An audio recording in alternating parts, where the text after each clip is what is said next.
Hey guys. Whoa, what's that? Hey guys, today is round 726. And yeah, this should be the second video with actually fixed audio, I hope. I hope it retained its fixedness. If not, that would be annoying, but I hope it's fine. I mean, I don't know. So yeah, we're gonna do this round. And let's go. Arithmetic array. Its arithmetic mean is equal to 1.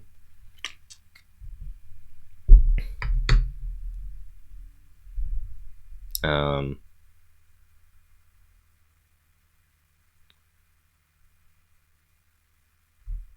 gonna append a non-negative integer. Okay.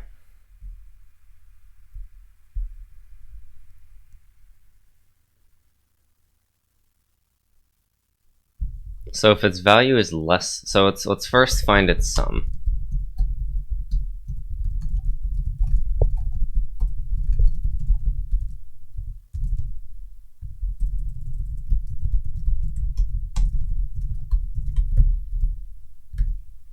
Okay, now it needs to be 1, so the sum must be equal to the mean. So if the sum is already equal to the mean, then the answer is 0, we're already done. Otherwise, if the sum is less, because we can append any non-negative integer, we can just append like some huge integer, anything that we need. Like if the sum is like massively small, like negative, if every number is negative 10 to the 4th, then we can still append some massive number to make it work. So if the sum is less than the mean, because we can append arbitrarily large values, we can do it in 1. Otherwise, we have to append zeros, and we know that the sum is greater, so we need to make n larger, so the answer is s minus n. And this should be fine. Multi-tests. Yeah. My template, as always.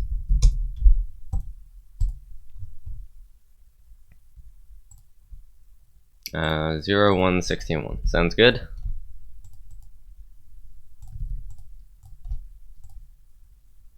Okay, let's open all the other ones. Running on pretest. Alright. Riley is, okay, it's on Polygon. I see. Actually, what was the theme of this one? Did it have a theme? No, okay. So this one's about Polygon and Anton. Give me room represented as a grid. 2 yo-yos in cells of the room.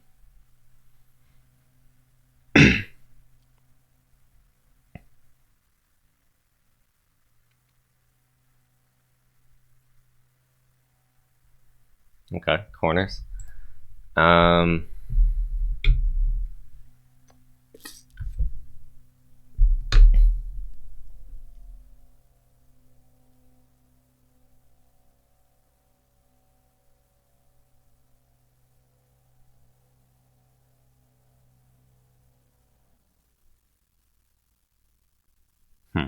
Is it ever not optimal to use a corner? I mean, I would guess not. This is annoying though.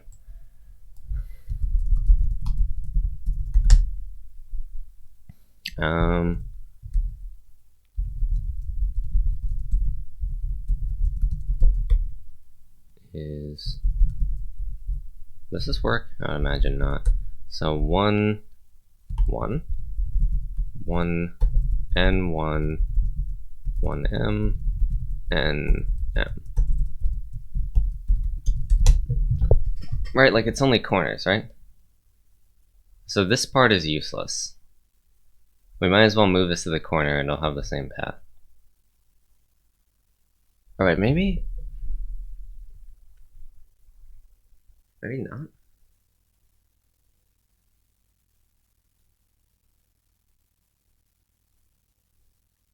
Well, actually, the point is, if we're in some corner, then no matter how it goes,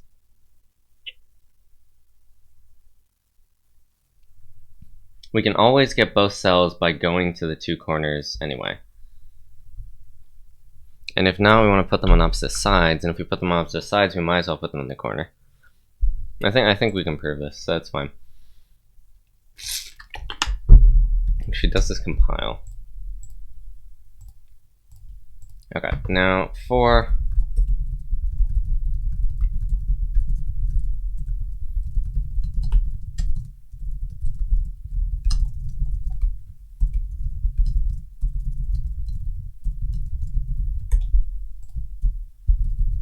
now we're just trying everything.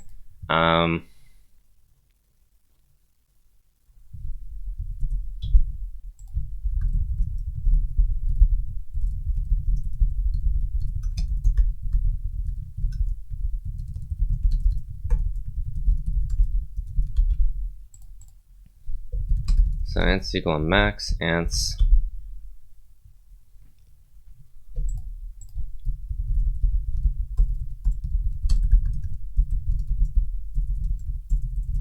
Okay, so first we move from here to one of the corners. Actually, we need to find the minimum distance he will take. So first, he can visit the yo-yos in either order. So it's the distance from this to the first one, points I, plus dist points I to points j, plus dist points j to curve. Wait, it doesn't make a difference. Oh, the move. Wait, yeah, the path you take doesn't make a difference, does it? Either you'll go here and then there and then back, or you'll go there and then back. Interesting. So it doesn't actually make a difference. Cool. In that case, ants.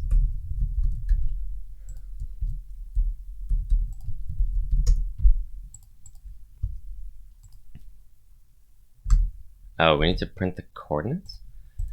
Oh my god.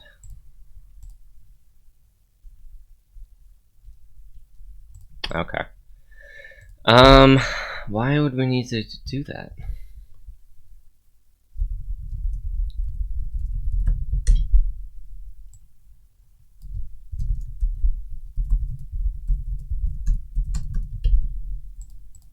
Okay, so if d is greater than ants is equal to d, a is equal to points I, b is equal to points j. Can we at least print the distance?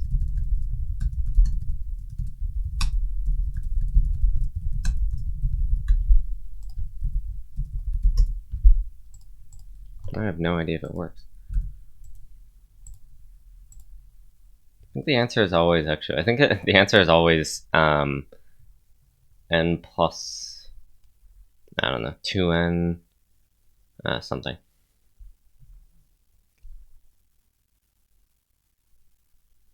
Or 2n plus 2m minus 4. 85, what? No.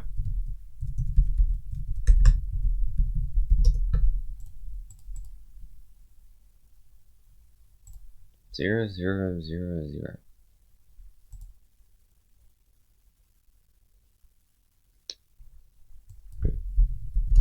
Right.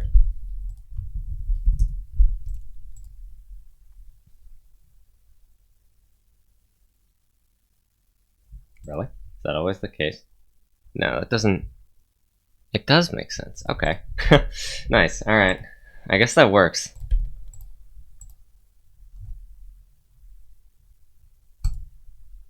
I guess that always works, doesn't it? What? The hell does that mean? Did it submit?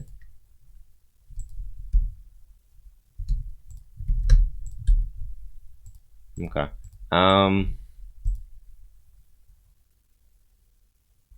Unexpected error.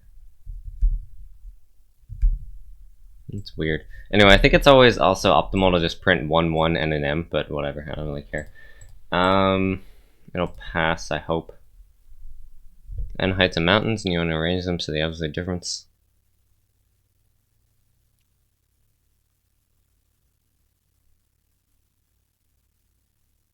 Getting difficult. Walking uphill or flat is walking downhill.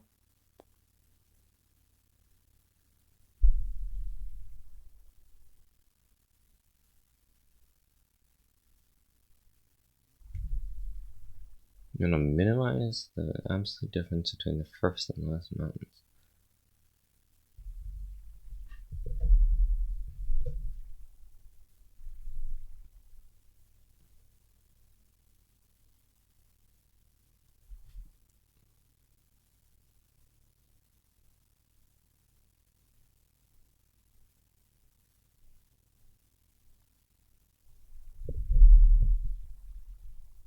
Okay, so we sort the array, then we'll take any two adjacent elements. Or rather, we'll take the two adjacent elements that minimize the distance.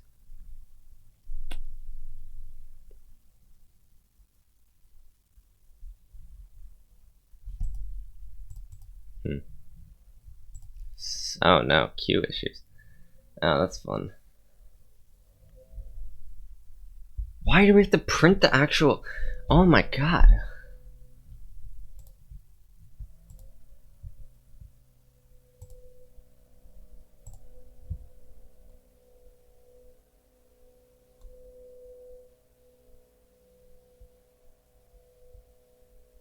Okay, well, in any case.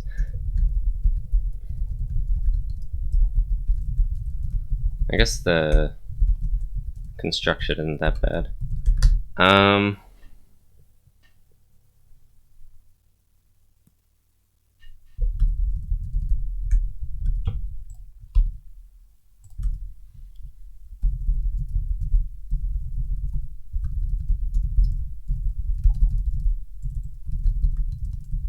So we're considering adjacent differences in the sorted array because we want the array to be sorted because then it will have the most like points or whatever, right?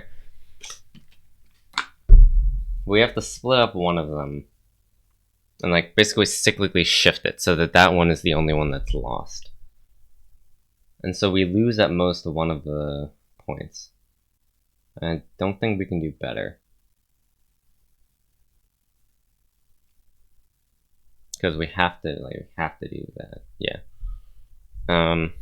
If AI plus 1 minus AI, this should be minimum. So like 329. If this is less than the difference, is equal to I.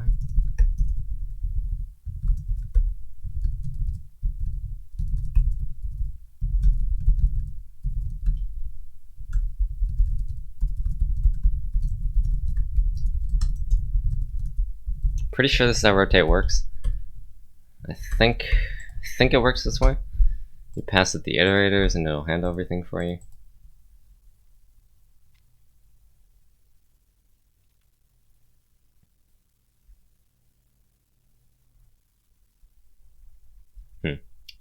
Wait. No, it doesn't make sense.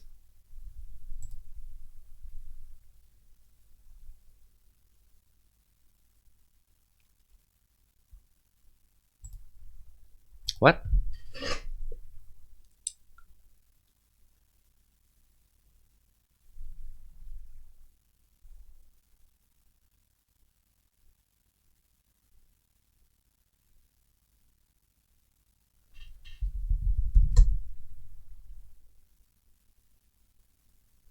One, 4, 1, 3, 4, 6. How does this work? Might as well like swap the last two. I think in this case that's necessary. In the case of 2, it's necessary. 1, 2, 1, 5. Yeah, in the case of 2, it's necessary. In any other case, it doesn't make a difference. 5, 1, 3, 5, 7, 8. 1, 5, 1, 2, 4, 6, 8.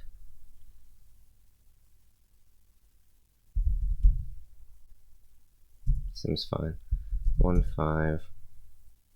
Let's just try every position. 4, 6, 8. Yep, and this one, it's because I don't trust rotate. Okay, we're good.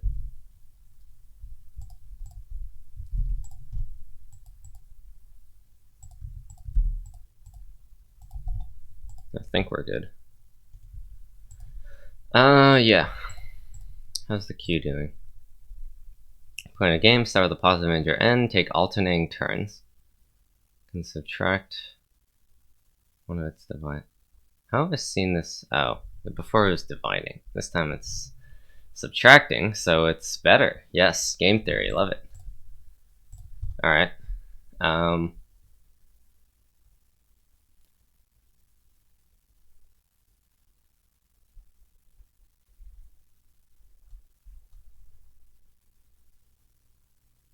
So if it's prime, you lose.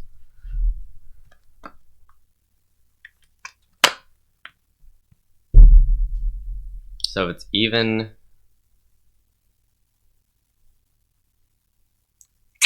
cool. Wait. Oh. So it's always 2 moves? Wait, if it's even? No, that's not necessarily how it works. If it's even, then when you subtract it, it doesn't necessarily become prime, right?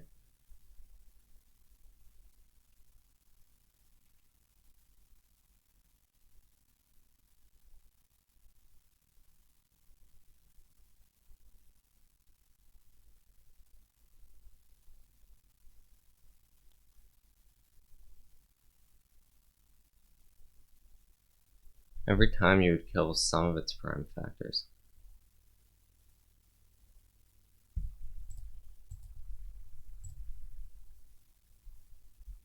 Third test case.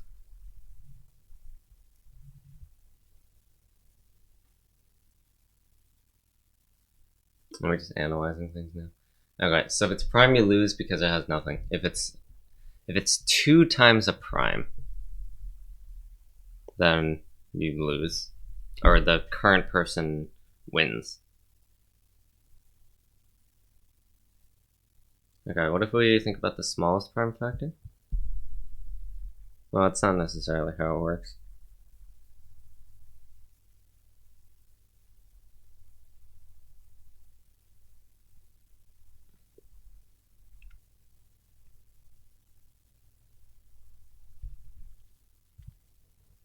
So if we have 69, its divisors are 23 and 3. If we remove 23, then the other player wins. If Alice removes 23, Bob has 46. So now Bob removes 23, Alice is left with a prime. So that doesn't work. But, so we do the other case. So we remove 66. Now everything gets messed up. 23 goes to 22.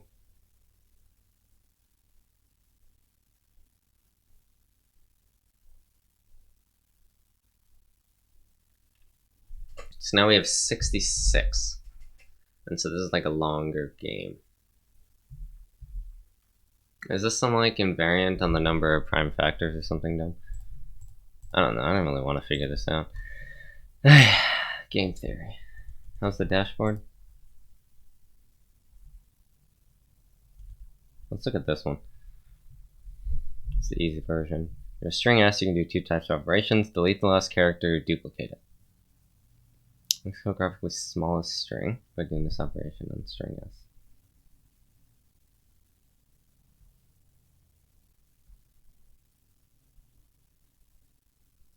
Of length exactly K.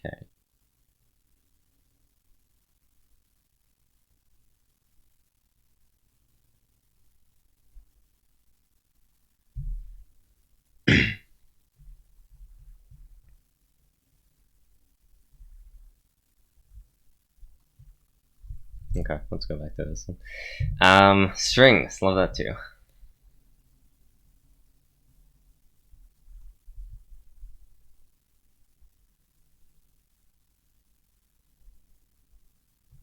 So let's see. What if the number is just like even? What if it's just even?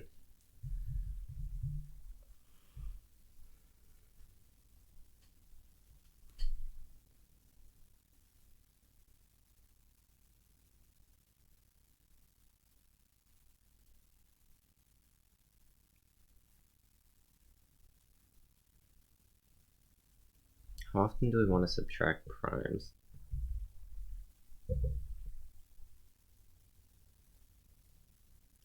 So if we don't include a prime factor in the divisor, then the other prime factors will like not be prime factors anymore. Right? That doesn't really make sense, but that's what I'm thinking.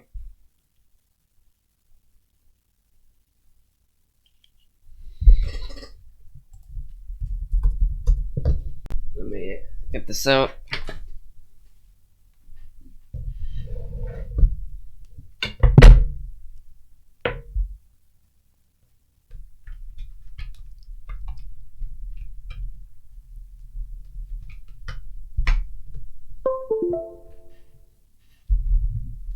Where's my pen?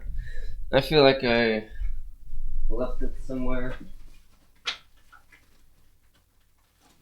Yes, and I actually found it once. So, if we have a number AB, then we subtract A, then we get like A minus, no, then we get A times B minus 1. So this will retain none of the prime factors of B.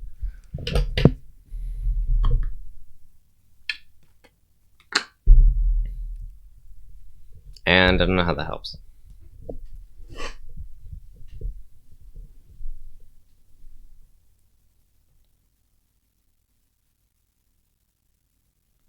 I guess we can like do small numbers and then see a pattern. I don't really understand what else to do for this. So number theory. Nope, wrong one.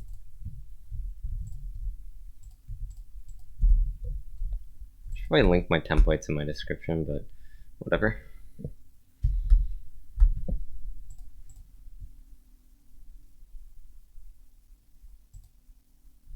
So dp1 is equal to 0.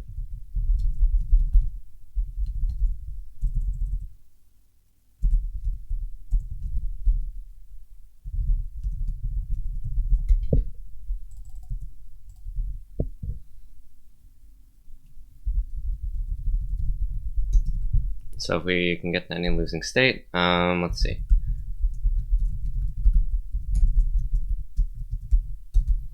For LXD, pause.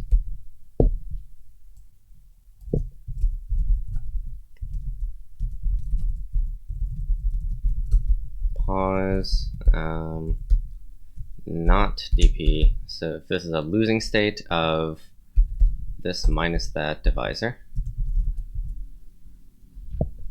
we might as well dpi equals 0, dpi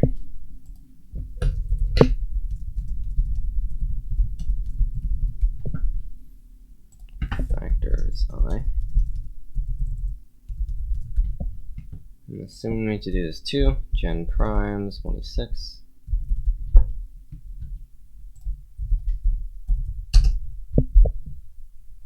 Actually, I'm gonna switch the order here.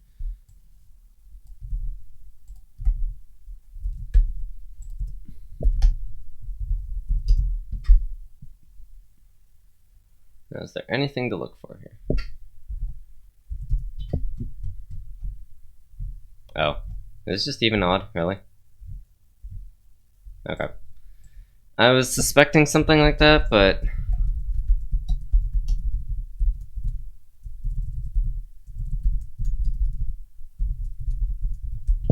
I messed it up a bit. I was suspecting something like that, but I don't really know how to prove it, so I guess I'll figure it out later. Okay, so it's not no and yes. It's Bob and Alice. Yep, see, this is the pattern of, this is the power of printing a pattern. You don't really need to understand the game. You just need to like code a brute force, stare at it a bit. Maybe it'll work. It might actually not work. There's a chance. And maybe it's sort of like this trick pattern, which I can see happening, but yeah, who knows. Okay, so this n and k is 5 times 10 to the 5th. Here, n and k is 5 times. So we find the divisors of k. Then we need to find the smallest string of length, like smaller.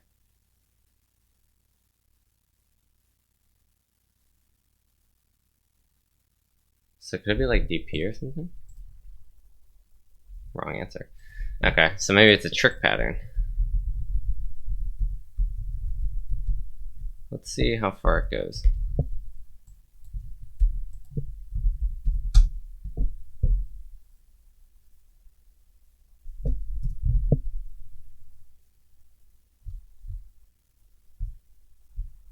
Oh, did I mess up n equals 1? Wait. Oh, wait. Oh, I messed up n equals 2. Okay, they didn't have that in pretest. What? Where's my submission?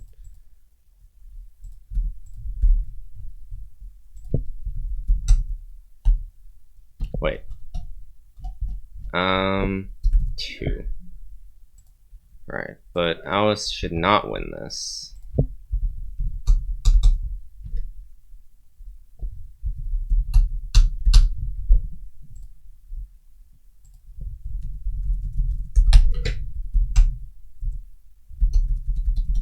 Man, I should have covered that.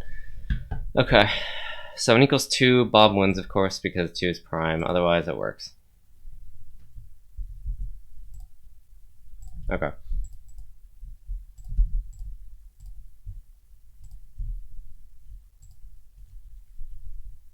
Okay, delete the last character, duplicate the string. Right. So, what? This works, right? What am I missing then?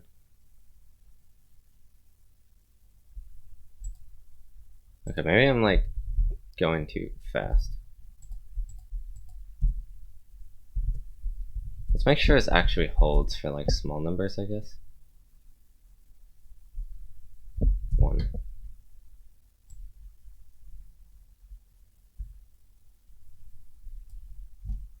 I mean, it's like pretty clear.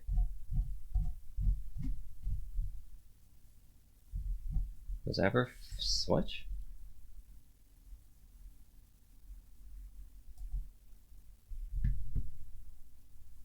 Two.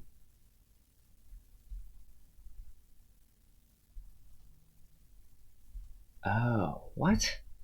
What is this?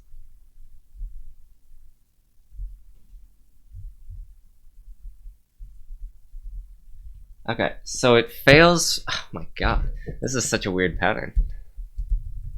Okay, so it fails if n is. It fails. Okay.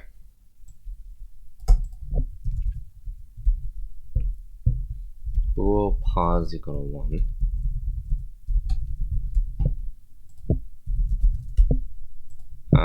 So for I equal 1, I is less than or equal to 35, I plus equals 2.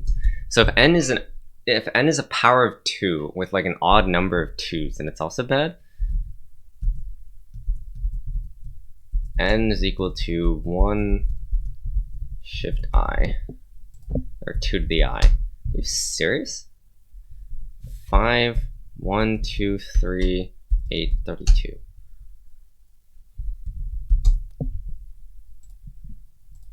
It's such a weird pattern. I didn't actually look at it closely. Okay.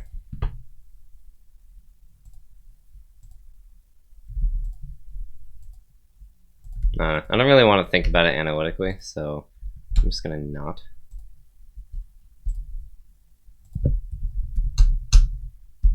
Make sure it works for that. Okay.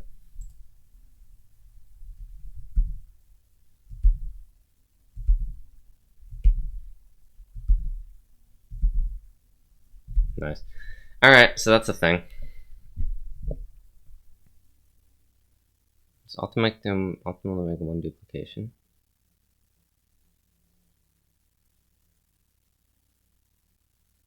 DBCAD ABC.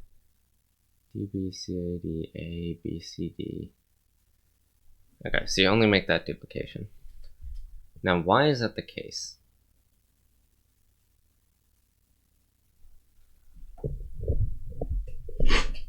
So in general, you're going to remove some characters. Then you're going to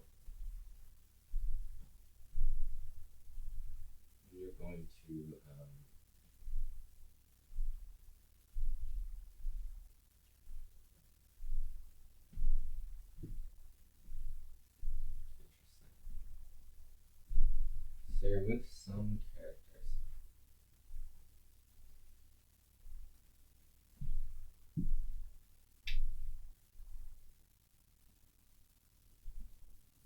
So in general, we can append this to itself a certain number of times.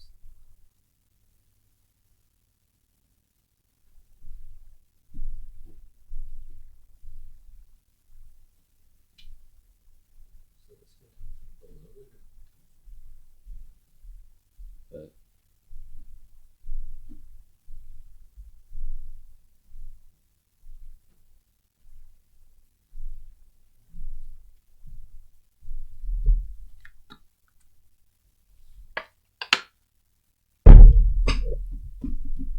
ABC, ABC.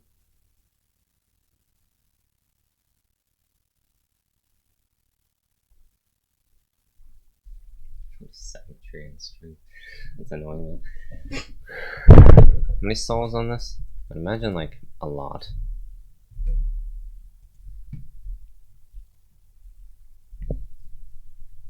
DBC, AD, ABC.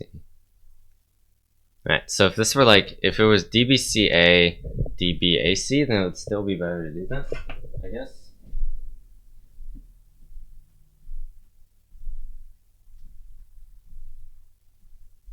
Okay, so lexicographically means minimize the earliest possible things. So we want the A to be as small as possible, right?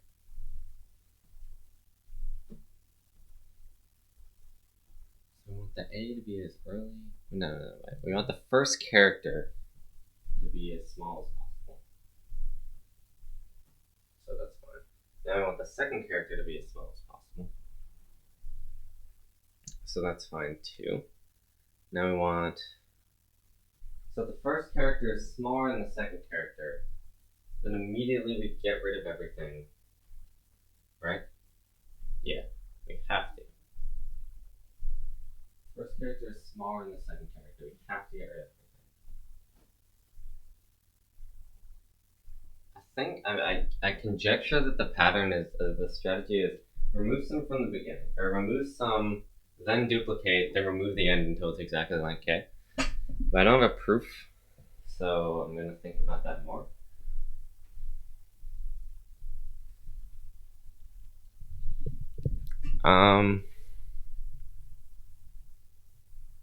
So yeah, if the first character is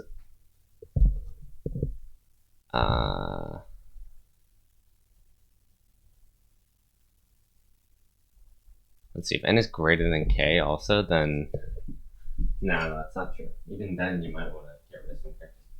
So the first character is strictly smaller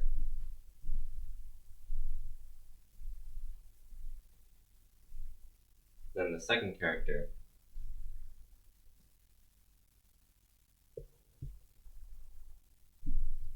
Then you do want to remove it. You remove the second so that the second will be the first. And then that gives you the answer. It's just that made that character. So that's one case. So first character is smaller than second. The answer is k times first. Because we want the second character to be equal to the first character, and the only way to do that is to remove the second and then do the duplicates. So that must be how it goes. Now the other case, or some other case, is when it's not. Suppose they're equal, then we continue. We continue until we get a pair. So if the string has all equal characters, then the answer is obvious. If otherwise, we continue until we find the first pair that's like not equal, or the first adjacent pair that's not equal. Now, if the first adjacent pair is ever like it's larger, then we delete everything so that that immediate one would be that. Otherwise, how's it work?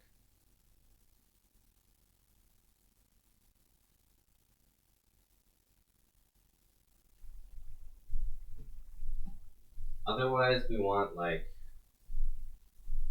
so the hard case is when we have like a bad pair, where the first character is larger than the second one.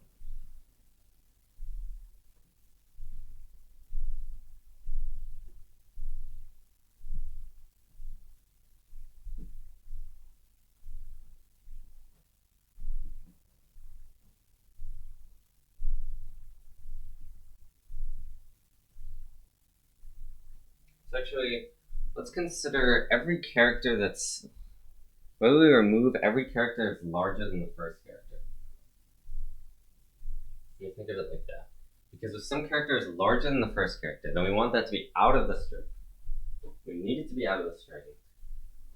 Yeah. We need it to be out of the string. Because then when we duplicate, we can have the first character be there instead, and then it'd be better.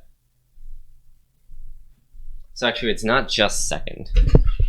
So remove all characters larger than first. Because like, if we have this character and then we have this one that's larger than it, then it's going to be better lexicographically to kill off this and then do this duplication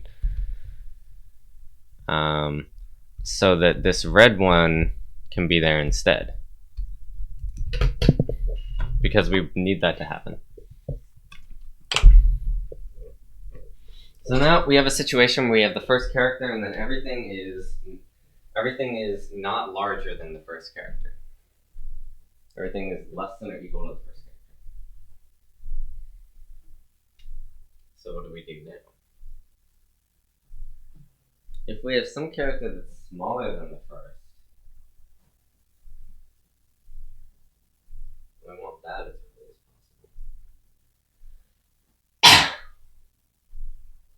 possible. Okay, equal characters sort of causes problems with analysis, but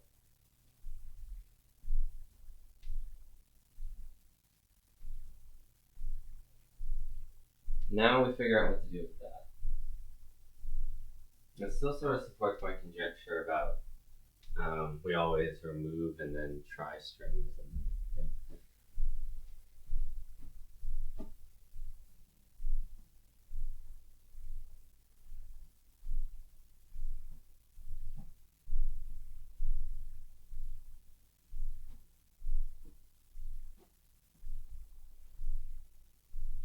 Right, so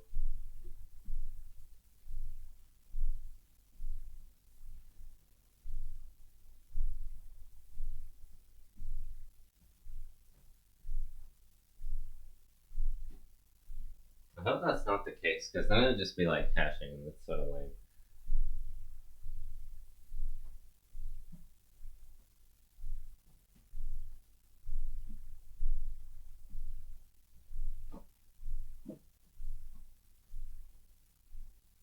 Actually, it's very lame.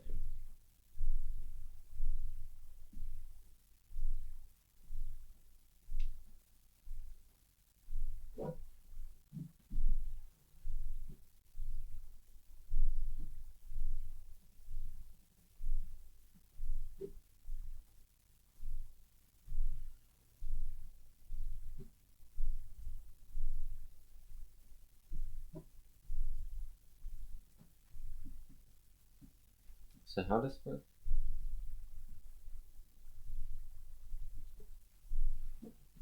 So if we remove all characters that are greater than the first, like how does this play out?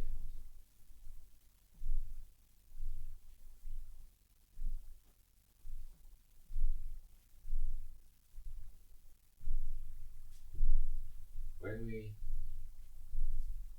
Right now, every character. Okay, suppose there's some character that's like strictly smaller. Now, is it true that we don't want to erase? Now, when we erase, it means that the first character will be earlier, right? So we would rather not have that happen. So if the last character, I guess, yeah, if the last character is strictly smaller than the first, then we don't want to erase that. Or maybe we do. It kind of depends, actually.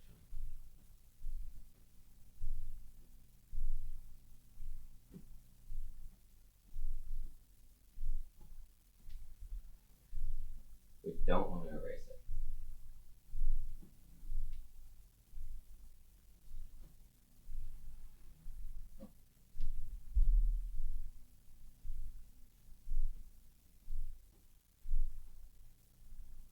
How do we not erase it?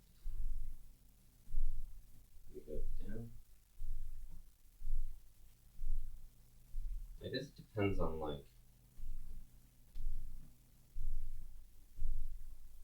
we consider whole prefixes next. It's like if everything is smaller than the first character, then we don't erase everything.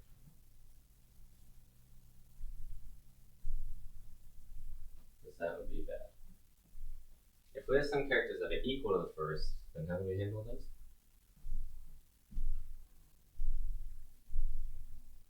Now we sort of like compare prefixes, I guess.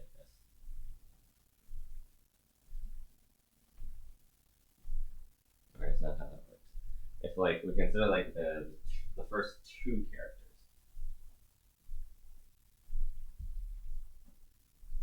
Now if the first two characters is larger than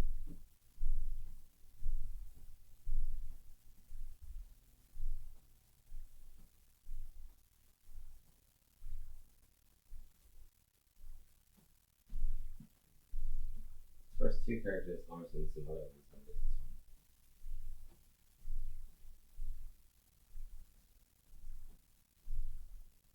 fine.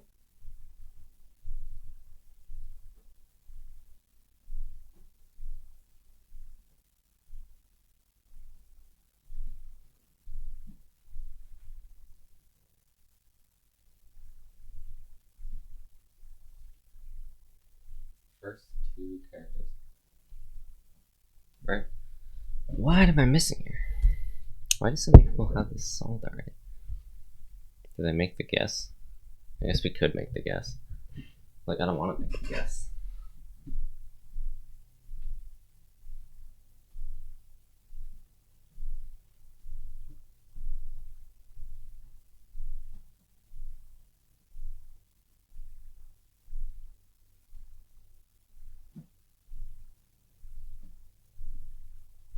First two characters are larger than the last two, maybe?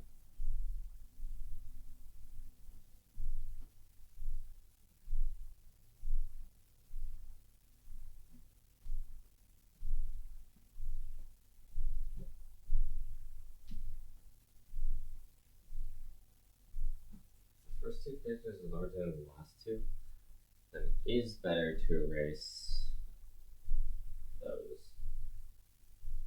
So that would be even.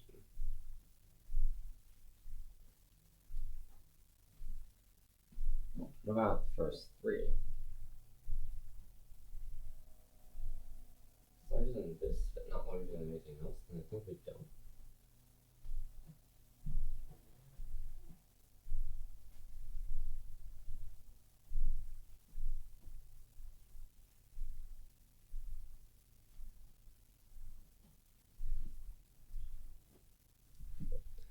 At this point, I'm gonna try it.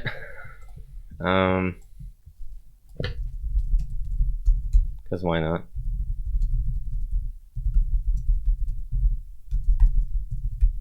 So 4 li equals 1, minus n plus plus.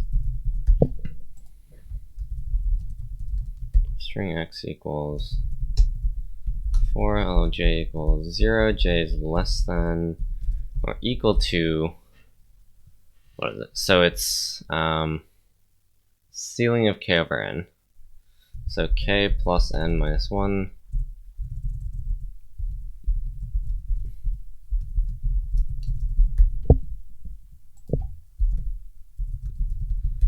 s that's substr 0 I, substring of length I, x plus equals r. If x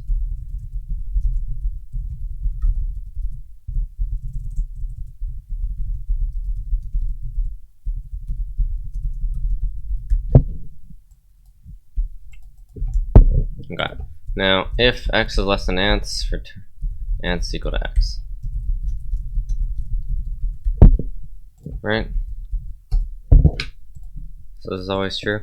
Well, samples don't disprove it. And the more I think about the solution, the more it seems fine that that could be the case.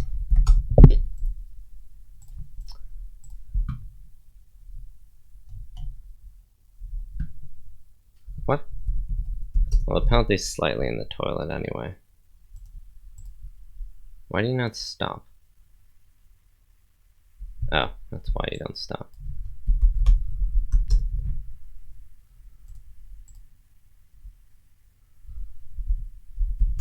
DVCA, DAVC.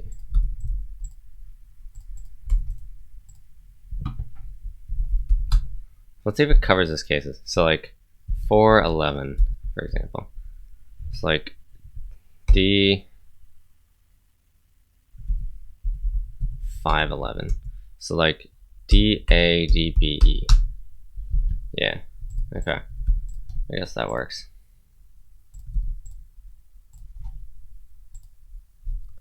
Kind of trust it.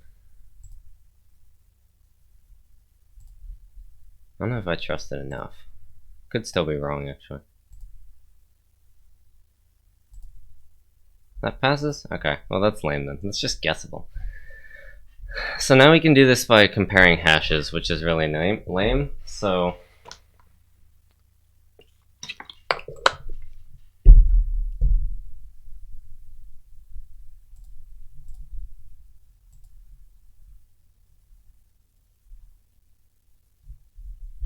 I guess like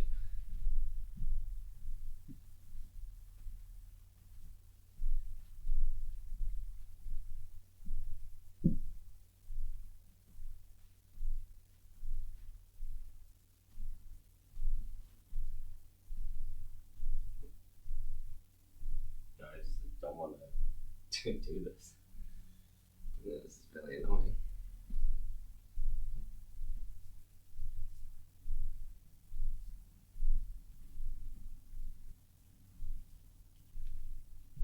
I mean, okay, this is like a theoretical solve. I'm gonna look at the last one. Your connected undirected graph. I'm not going for a place anyway. Ith node has a value and a target value. You can add some. Okay, they should define. Okay, add k.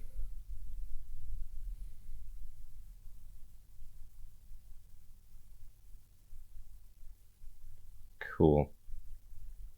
So it's this type of thing.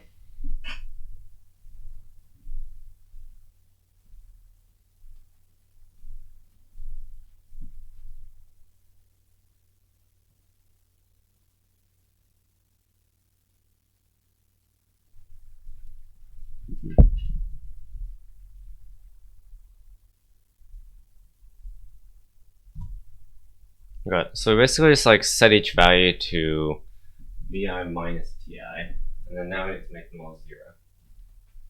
So how do I make them all 0?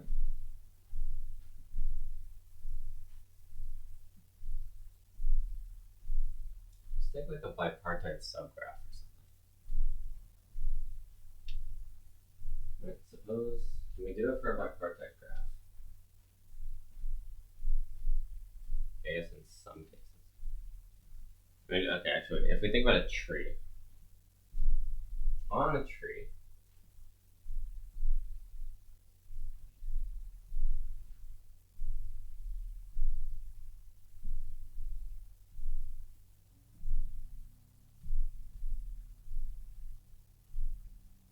I think the sum of all the nodes must be 0. No, that's not true at all. That's not how that works. It's like if you remove a leaf, then you add that much to both of them.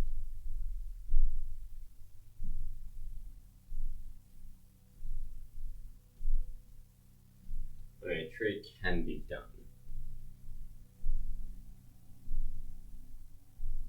Now what if we take some spanning tree? Does this help at all?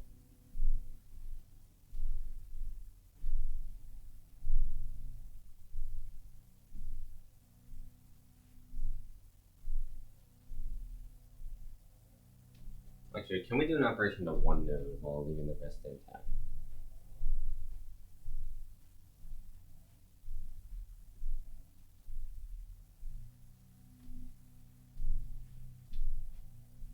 Wait. How are you supposed to cycle?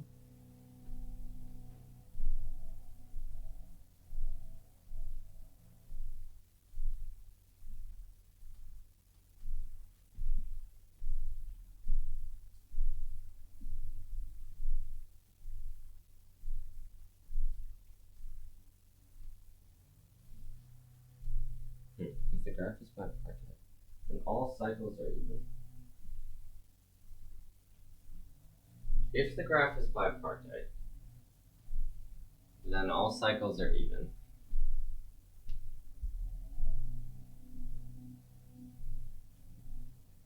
Also, the sum of all nodes has to be even, I guess. That's also a thing.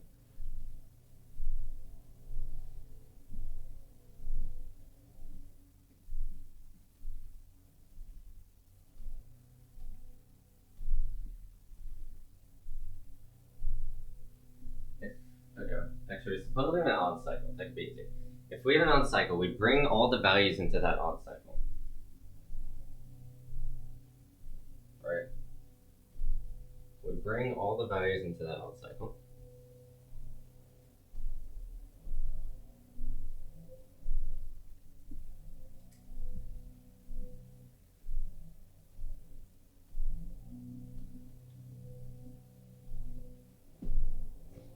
We bring all the values into that cycle. And then what?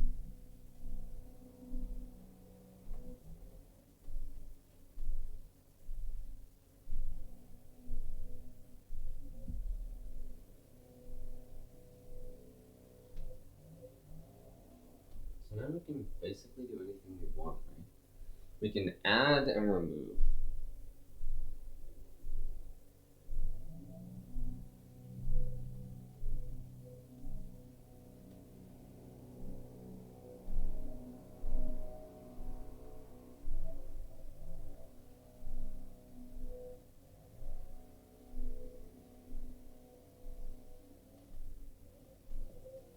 Okay, suppose we now collect everything into one node.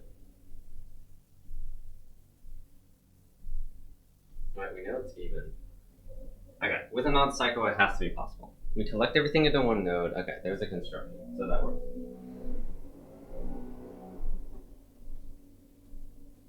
Yeah, okay. So otherwise, it's bipartite. Now, if it's bipartite, every operation we do can be done on a tree anyway. Like every sequence of operations on a bipartite graph is no more useful than the spanning tree. So if it's bipartite, we take a spanning tree, we see if it's possible. If it's not bipartite, it's always possible.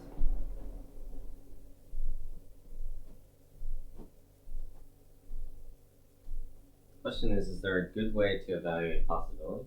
I mean, I guess like for every leaf, we have to get rid of it somehow. I guess it's fine.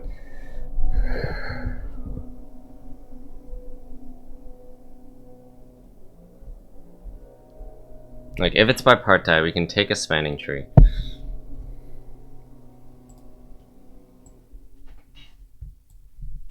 I'll figure that out later. I really don't want to do the other one. Because it's hashing, and I don't like hashing, so I'm not gonna, yeah.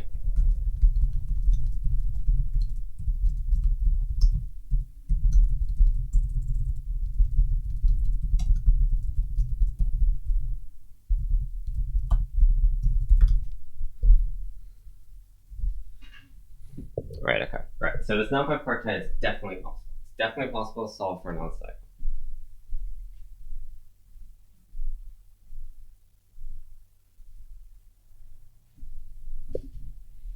Okay, let's do it. I plus plus. It's up to 200,005. I'll explain this more later in the solution. There's not much more for me to say. It's just trying out some cases like bipartite or not bipartite, because it seems to be relevant there. Are you serious? It has test cases?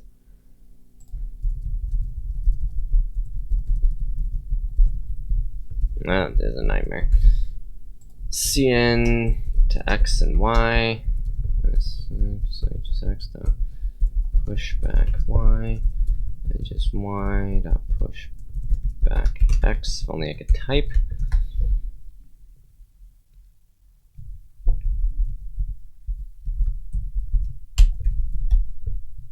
If not bipartite, see out yes. Actually, I guess test cases are sort of necessary. I mean, we could give the construction, but I guess they don't want us to.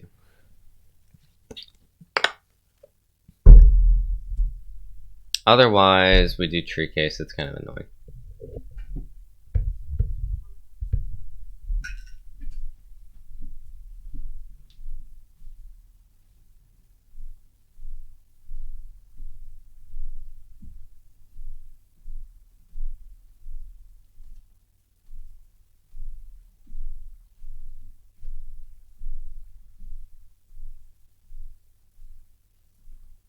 It's like the alternating sum. Yeah.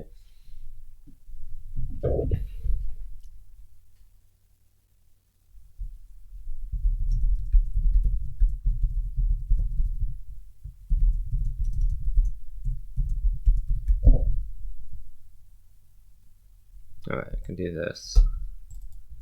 We only have 2 samples, which is kind of scary.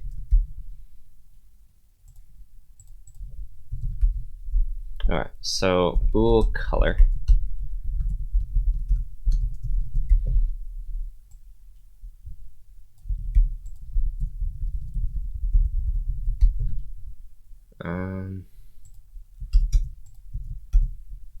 We do multi-test stuff.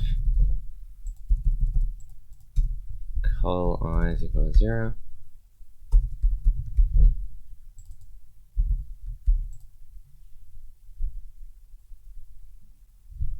For LX edges V.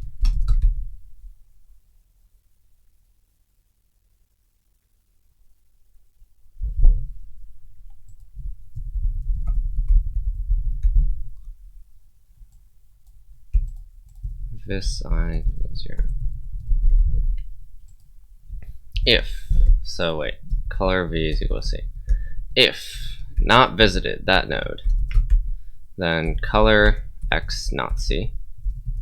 Otherwise, if this color does not match with that one, so this color is equal to that color, turn 0.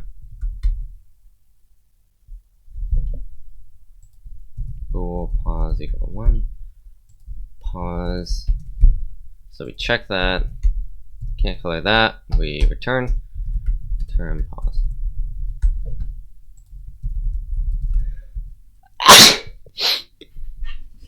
So that node is not visited. We color that. Otherwise, we check if the colors match up.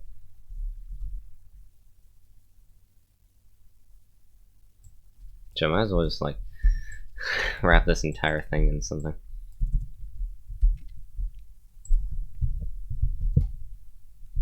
Okay. Otherwise, we set visit to 0.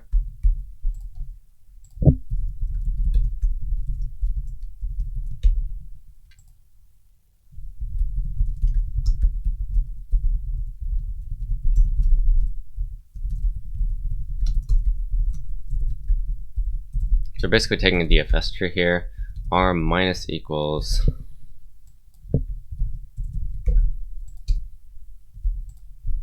check X. We're checking if like the alternating sum of some tree is equal to 0.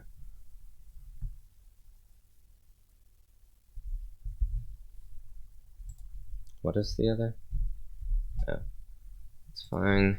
0.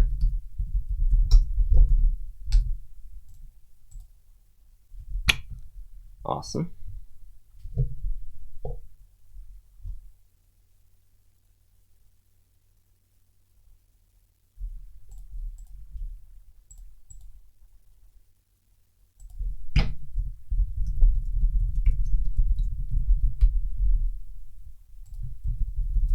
I guess we should print this. That's a big value.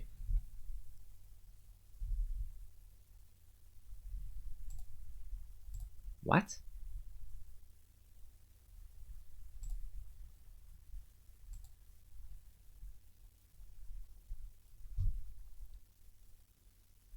Oh.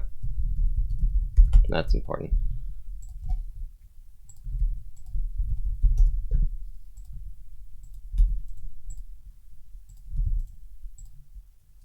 Cool. In the other case is non-bipartite.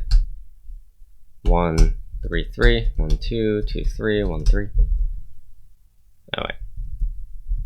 1, 3, 3.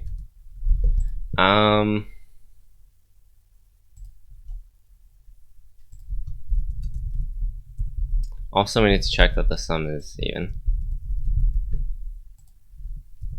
If S mod 2, else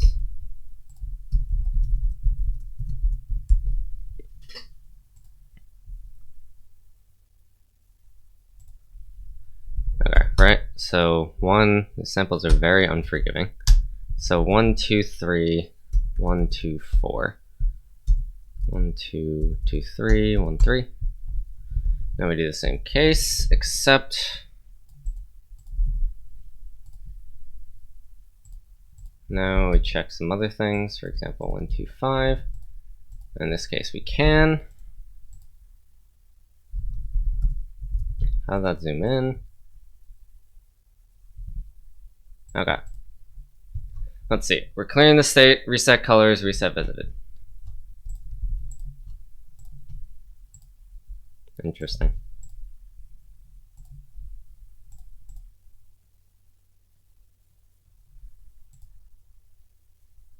So that's this. Expect a wrong answer, I guess, just because of like some case or whatever. It's passing. It's a lot of pretests. A lot of pretests. Nice.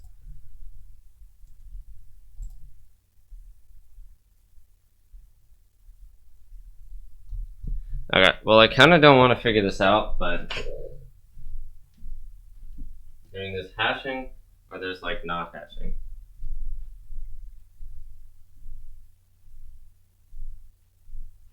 That is great. I'm turning this, but like, I don't think the whole thing is great.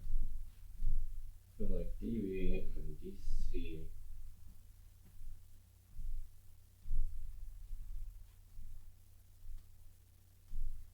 We have to check it out again.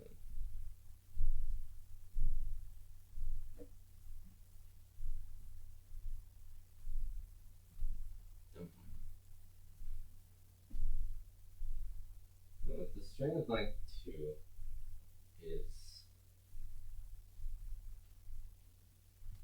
larger than any other string of length 2,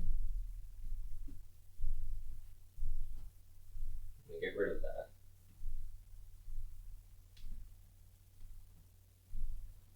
So the first character is larger than any other first character we get rid of.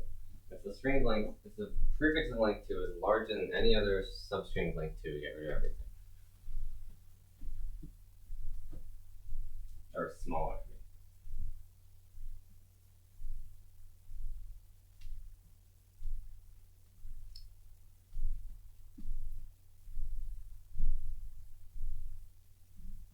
Which is to say, we can do like a suffix tree or something. I don't want to do that either. So hopefully there's some like non-annoying string thing that's fine.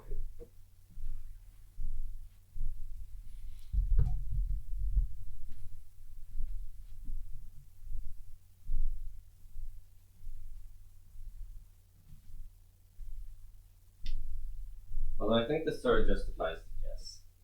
Or it sort of like justifies the proof that This is sort of the strategy you'll take.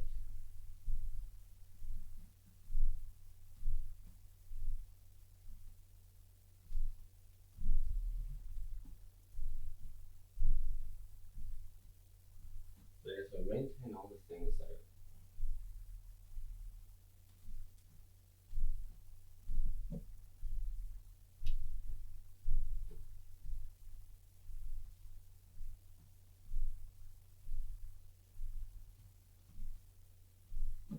maintain all the things that are true. How do we do this efficiently?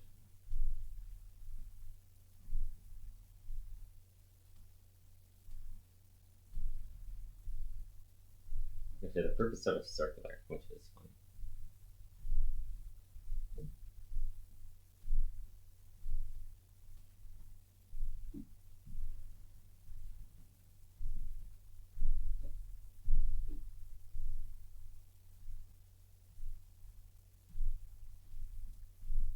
I feel like this is searchable too. This seems like something that could be on like Geeks or Geeks or something like that. I don't really want to try, so maybe some other people in the comments can find it if it exists.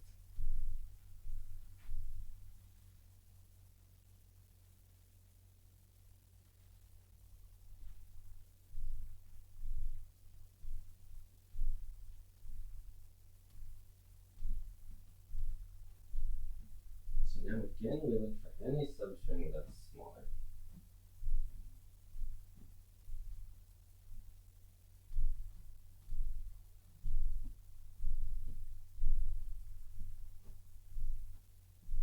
Oh, this is where hashing comes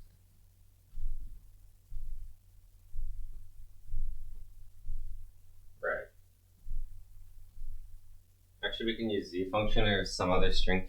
Why do they have to throw string algorithms? Like, this is just... The solution I know for this is just find the thing, then optimize it with a string algorithm, which is not cool. I don't like that. But I'm gonna use hashing because... Actually, wait. If we copied z algorithm, then like that would work, right? Like we find the first prefix that we find the first thing that doesn't match, we erase everything from there.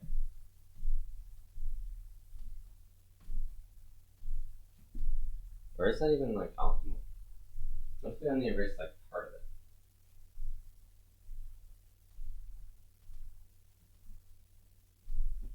Or wait, is it? Wait, is it? We're like, no. Actually, yeah, we would only erase the parts that don't match, right?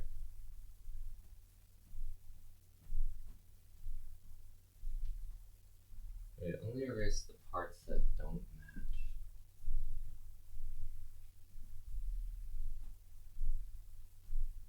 There's no reason to erase the whole thing.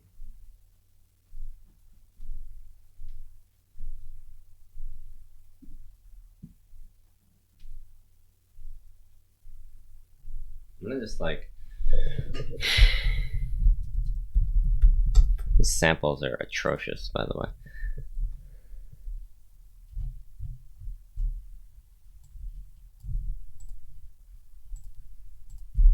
Okay, I'm gonna use that.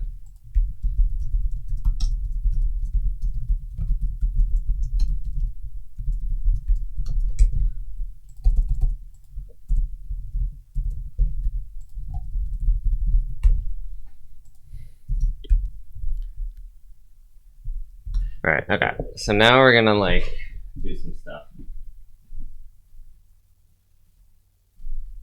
Z function is prefixes that match, right? Yeah.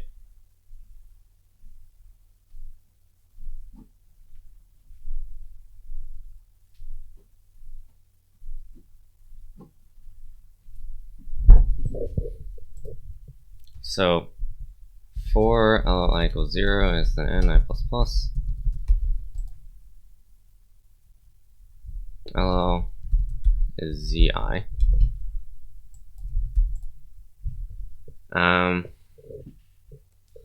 If f plus I So this would be 1 minus 1 is less than n. So this is the, yeah, f plus I is exactly what we want.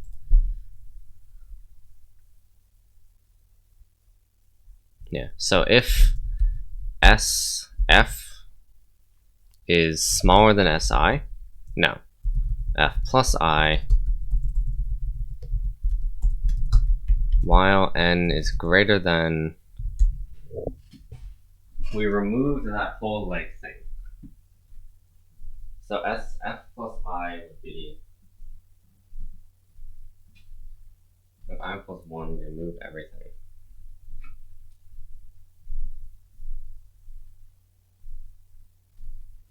So while n is greater than or equal to f plus I, right? It's like if n is 3, we're at position 2, no, yeah. We're at position 2, n is 6. It matches for 2 characters, and we're checking position 4. So we want to remove everything after position 4. Yeah, so while n is greater than or equal to f plus I, s dot pop back minus n. While s dot length is less than k, s string t is equal to, while t dot length less than k, t plus equals s.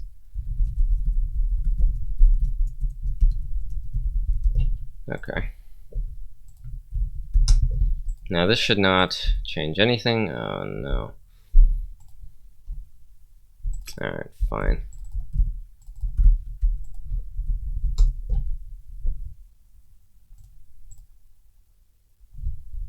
Test cases, yeah.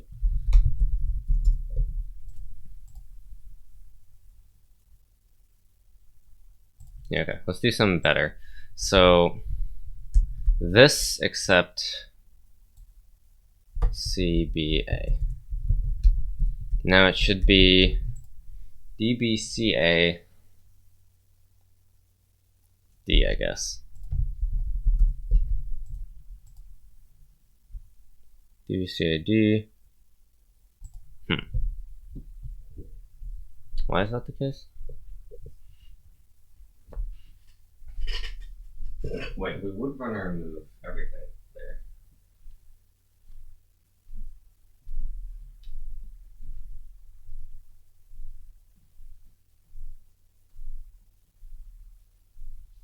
God, this is annoying. Even equal characters we would want to get rid of.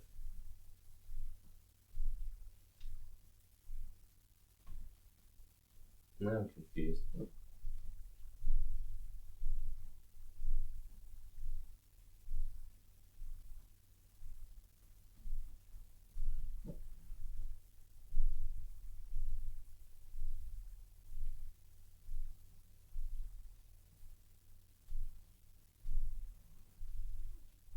That's kind of slow.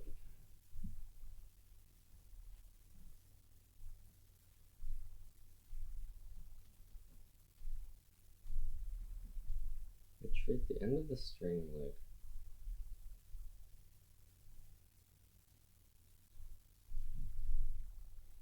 okay.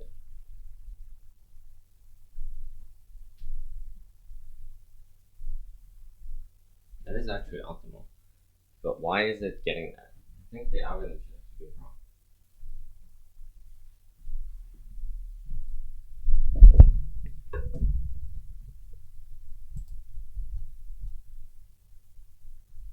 Oh wait, is this what would be intended?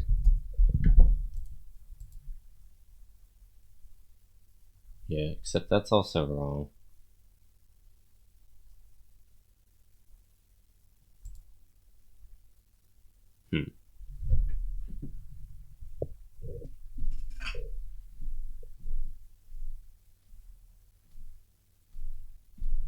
Interesting.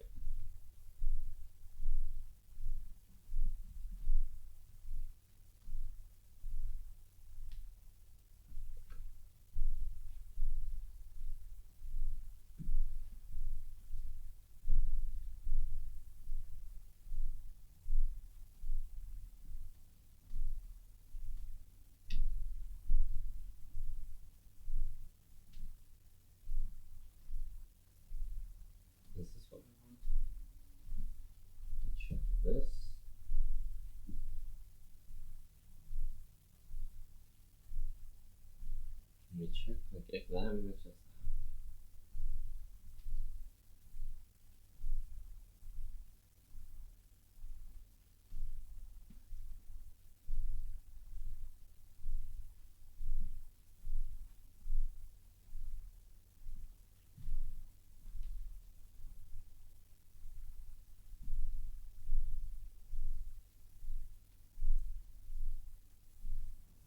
Yeah, that's done. We figured it a bit better. So f is equal to min f n minus I. Right? Yes.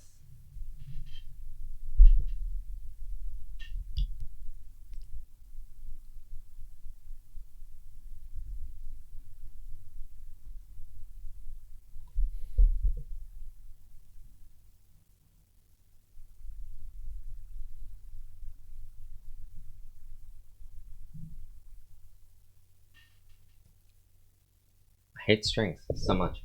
If this is, if some like prefix, oh my god, if it matches like to the end, which is what we're interested in. If it matches to the end, when do we like replace it when it wraps around?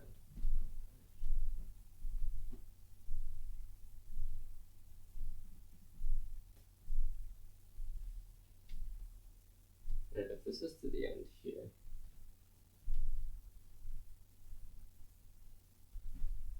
we have like, if we have, for example, this matching this, and then this is the whole string.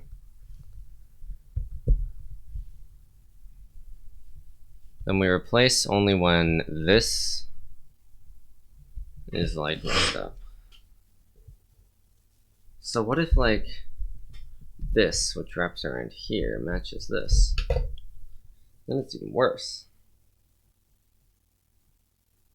In this case, we concatenate the string to itself, but that doesn't work because now we're messing with like a partial string, right?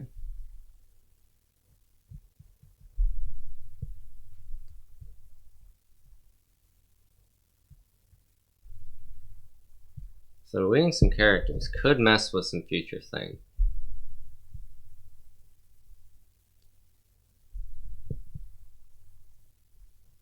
Do I really need hashing here?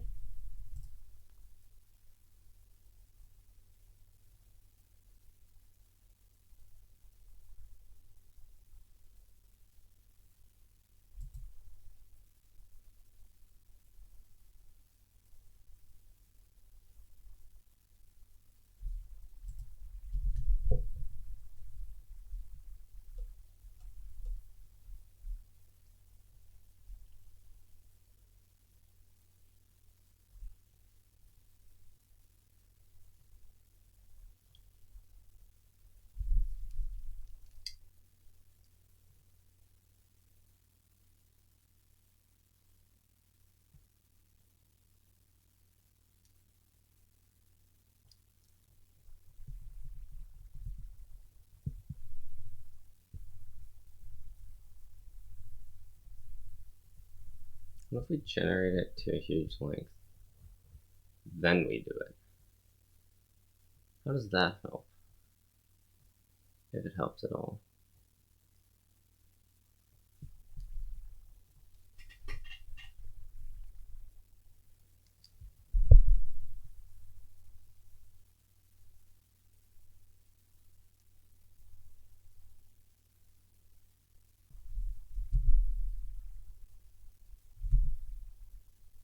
I love strings. Actually, no, I said I hate strings already. I love and hate them, but mostly hate them. Actually, almost entirely hate them.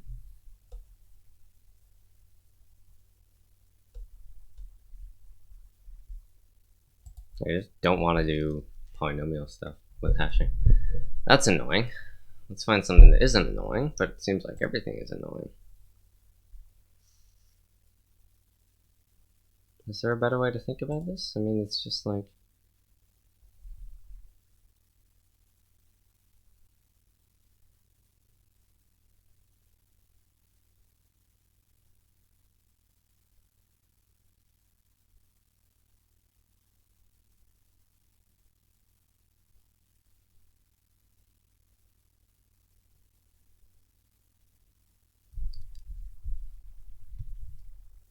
Like, you know what I'm saying? I don't know what I'm saying.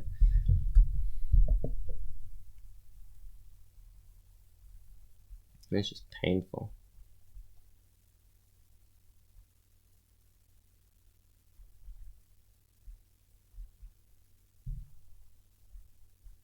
Like, why we can think about this in a better way?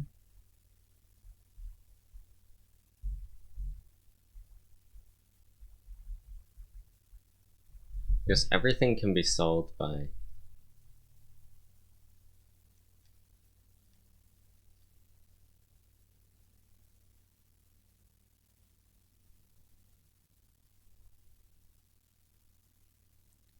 when we make a deletion, duplicate the string.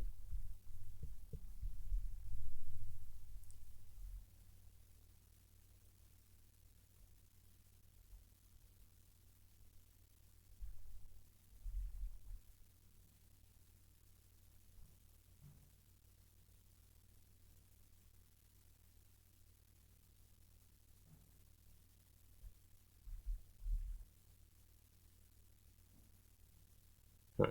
Wait, is there some like... Maybe this doesn't happen. Because if this would have happened, then it would have happened already. So we can assume every prefix is less than the original string. Which means that... Actually, having this is worse.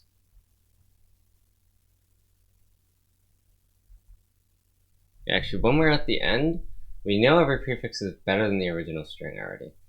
So...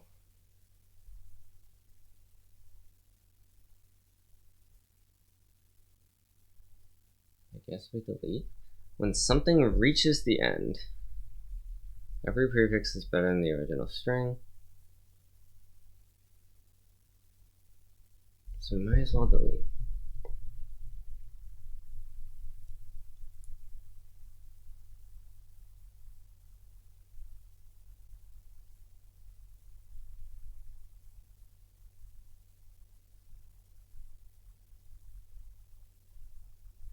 It's not true.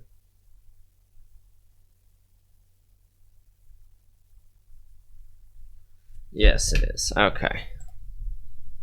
So, otherwise, delete everything.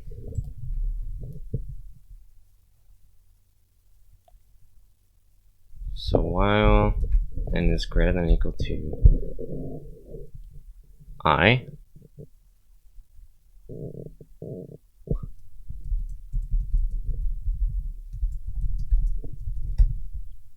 sorry, f plus I is 0 indexing.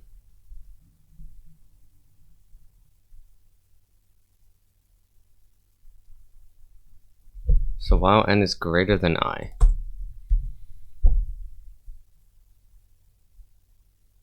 while this character is in the string, which is to say, if this position is 5 and is 6, yeah, okay. Break. Actually, I don't need to break.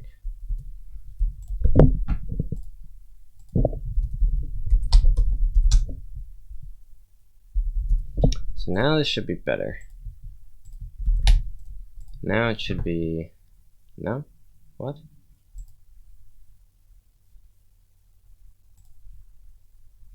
What happened? Oh, duh. I just like got rid of the part that got that check. What?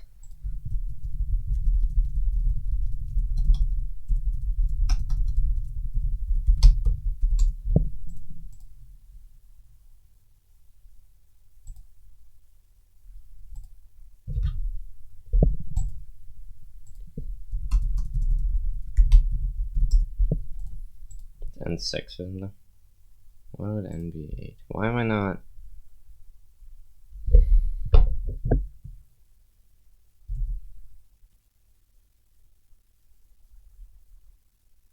I guess this is the place where it's bad.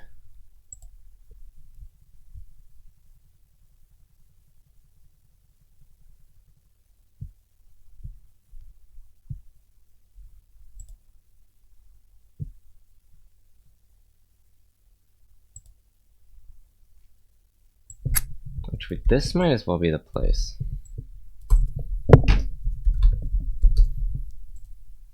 Okay, so it's nice, but it's like very not obviously nice.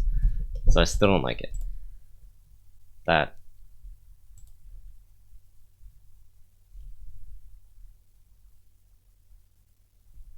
Wait. I need to keep this condition.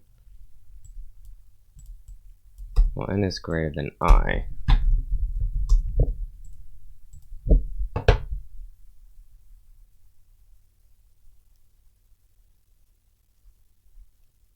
Okay.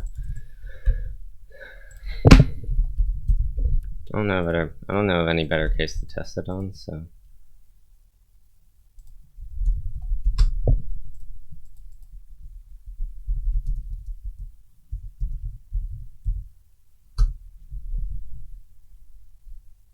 Yeah. 4, 5 C, B, C, A. 4, 5 C, A, C, B. Okay. Makes sense.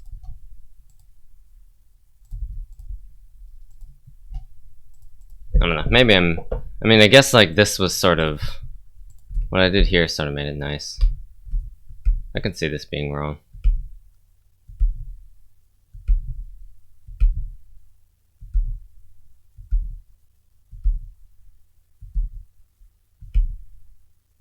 I guess it's fine. Maybe it'll die in the large cases.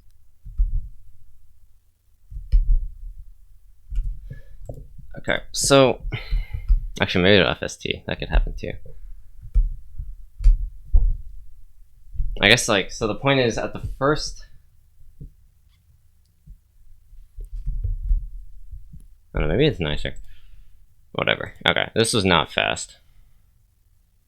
But I guess other people were not fast either. Actually doing fine. I'll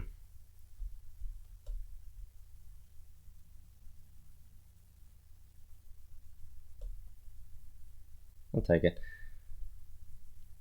Could have been much faster on the other things, but whatever. I still don't get D. Like, that's a thing.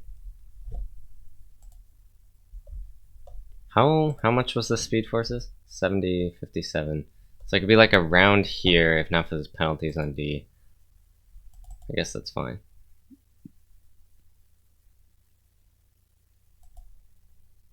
And then if I was more willing to guess on E1, then fine. But I don't really want to guess, so that's okay too.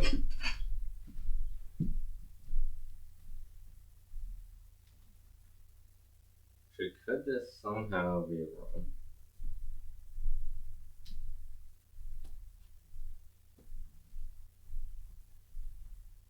No, we just set it up.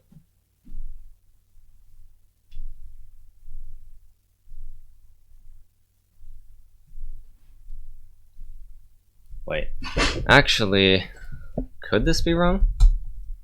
4, 5. This should have been multi-tested too. I don't know why they didn't just multi-test everything actually. Multi-testing F would make sense.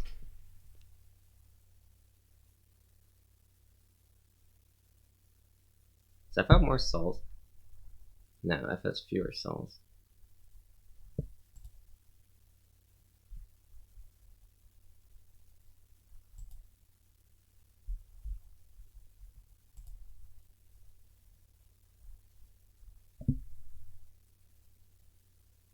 This is an interesting score.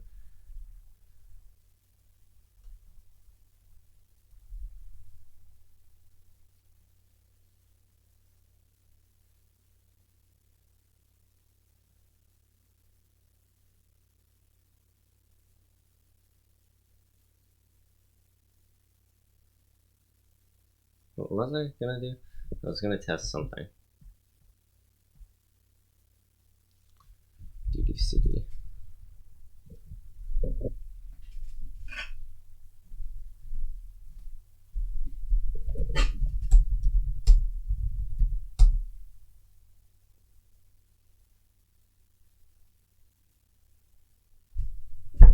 This is wrong.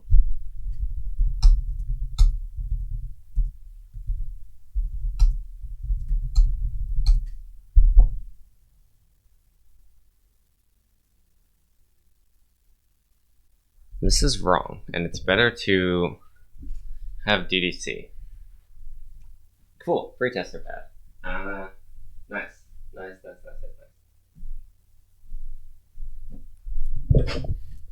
I guess that means we can hack some people. Because if I plug in my E1 solution, which is brute force, on the same input, 411 DDCD, we'll get a better answer. So pretests are bad, which is cool.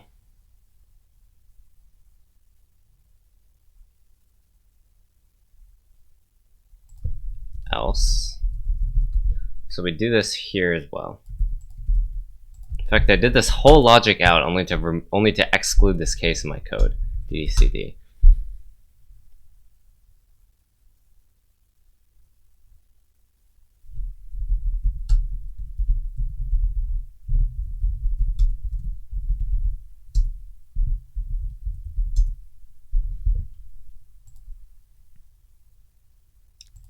Right?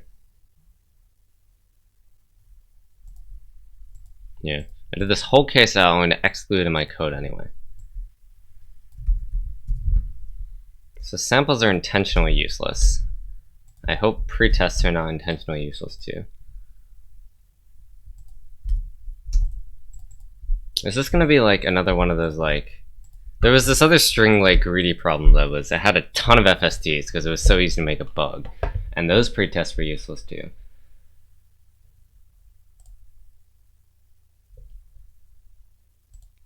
So I guess I'm gonna have to, yeah. This was necessary because it was wrong before. Like it was just straight up wrong.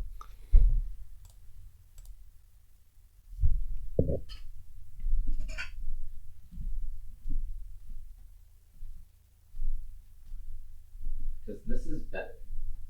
Doing this is better. We know the end of every prefix, yeah, it's going to be better. Specifically, this is worse than this.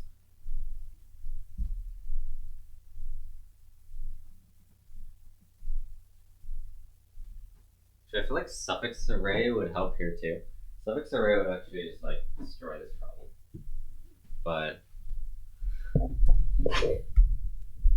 whatever. Let me try hacking people. If I discover another bug, so be it. DDCD.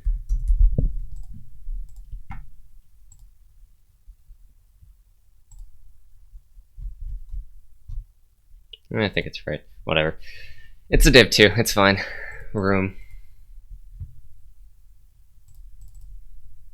Let's see how people are doing. Yeah, take the suffix array. Now.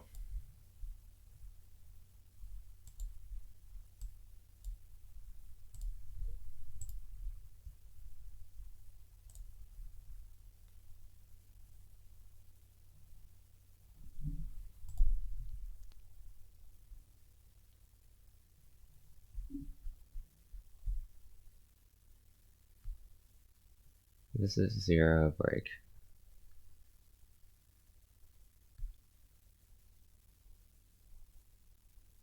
Let's take the suffix array. Now, is this all like suffix array template? Oh, it's the algorithm too. Interesting. So it's just like all of the string stuff. Nice.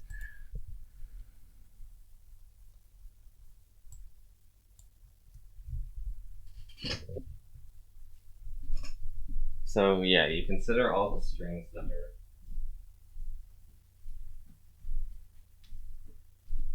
all the suffixes that are greater than the something. Greater than the prefix. It's definitely overkill, but that's fine. It gives you more information than you need.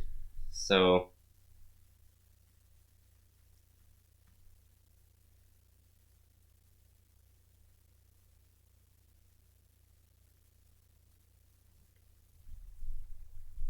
actually, that means I shouldn't trust my assumption for E1, but I locked the problem anyway, so I guess it's over.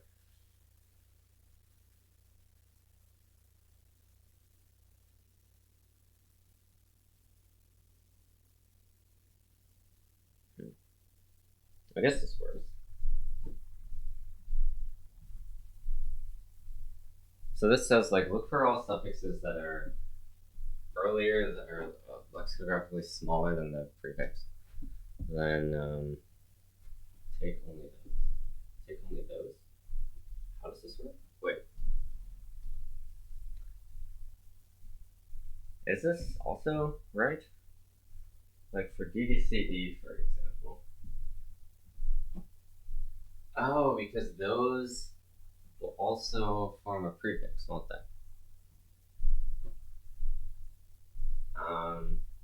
Okay, yeah, that's correct. That's fine. Let's look at some other people. Do they also use suffix array? If they use suffix array, I can't help them.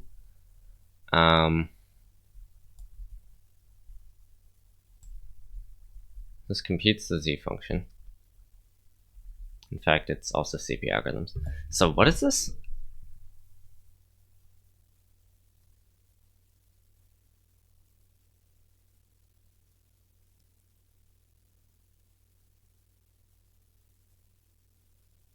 This is that. Mod P.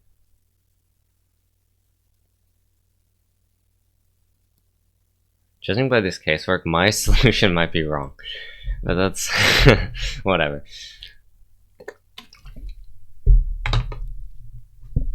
If ZP is less than Q minus P. Is this like Booth's algorithm or something? I kinda don't want to touch it. Suffix array, yeah, okay, that's correct.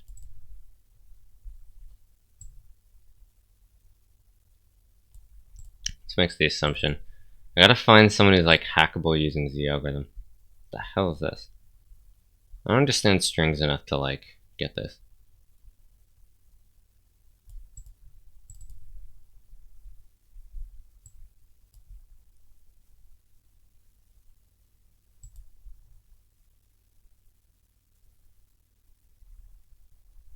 So if SI is greater than S dot front,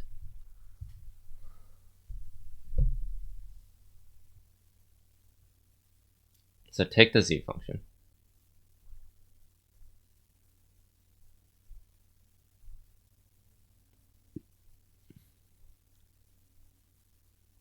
SI is less than S dot front, okay.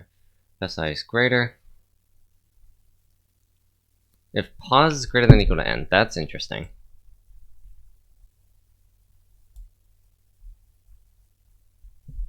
If pos is greater than or equal to n, that should not be correct. I'm pretty sure this is wrong. This is the same logic as mine.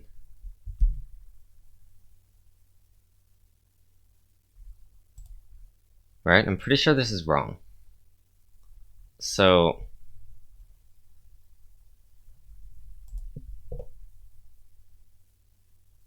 yeah.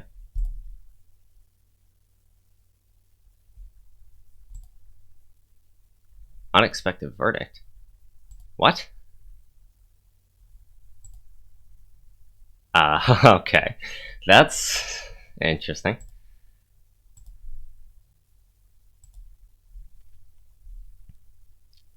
What the hell does that mean?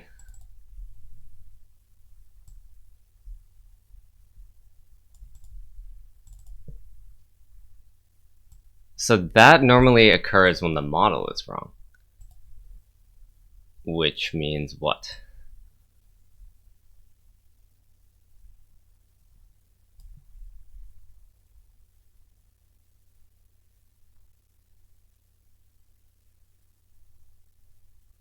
Wait, so this is also like, I'm pretty sure this is also wrong, right? If I plus next diff is less than s dot length,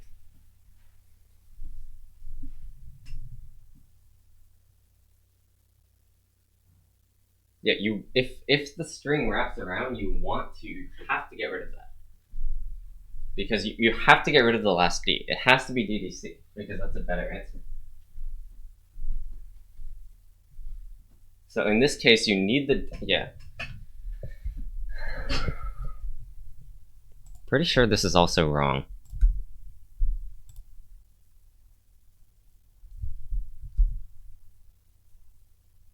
Does this also get unexpected verdict, or is it unsuccessful? What is happening? Should I clarify this?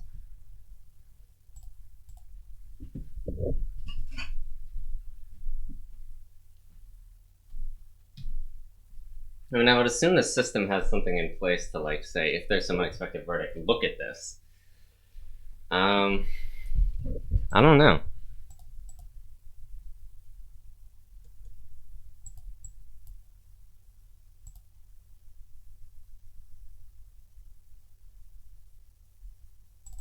How is he getting hacks? Well, I'm not getting hacks.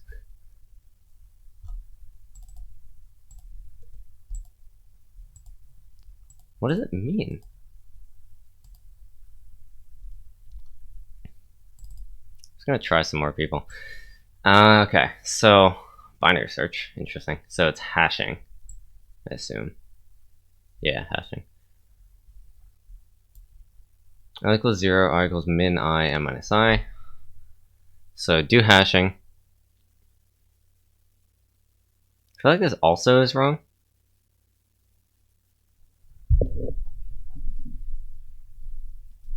Like, suffix array is definitely correct. I know that. Using suffix array is correct. Using something else is not correct. My E1 might have this too. That'd be funny. Actually, no, wait. Oh no, suffix array, no. U1 is correct. If my E wrong is wrong, then my E2 is wrong. But I'm pretty sure my E1 is not wrong. Because I think it always uses a prefix. Like this strategy that I'm using in E2. So E1 proves E2 and E2 proves E1, but neither of them neither of them have a foundation.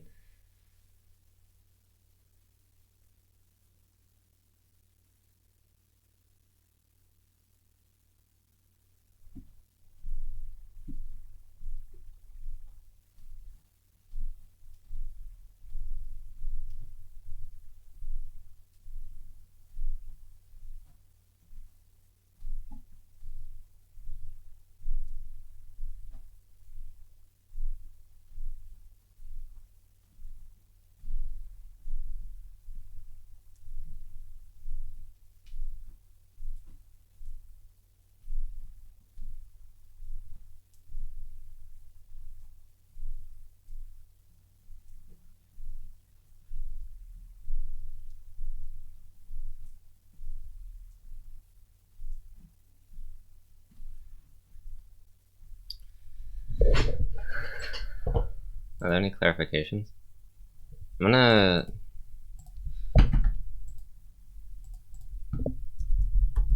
send a clarification for this.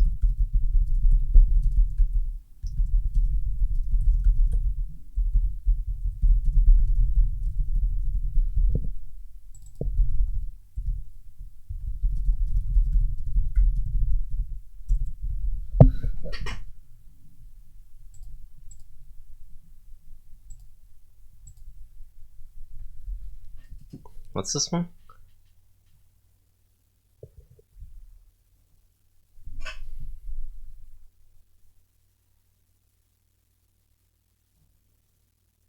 Actually, I think that's correct. Because it checks... What is the answer?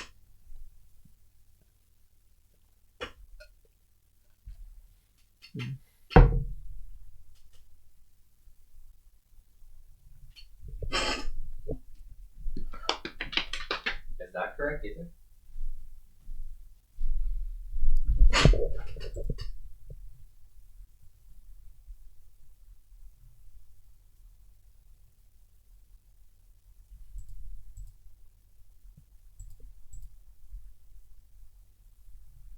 Let's send this.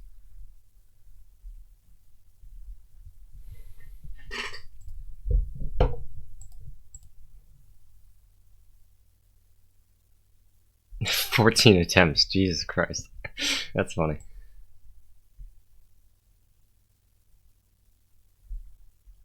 I think this is correct. If it reaches the end, then it's also wrong, which is expected. So this is a lot of fails. That is an insane amount of fails. Hashing. Okay. It's a funny name. Is this divide and conquer? What? What is this?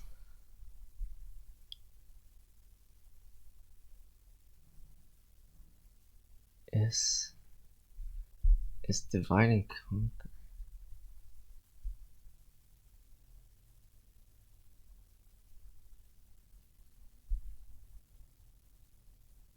I don't want to look at this.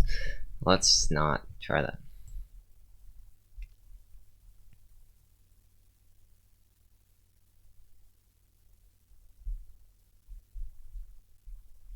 Let's just look at the main part.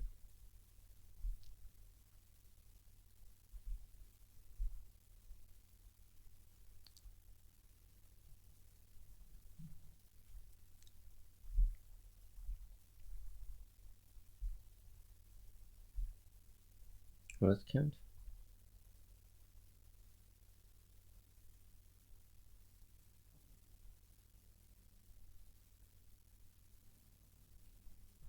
Okay, what is X? What is V1I? Actually, yeah, what is V1? Have these been fixed? Oh, okay. Interesting. Alright, so that did something. This failed, that's fine.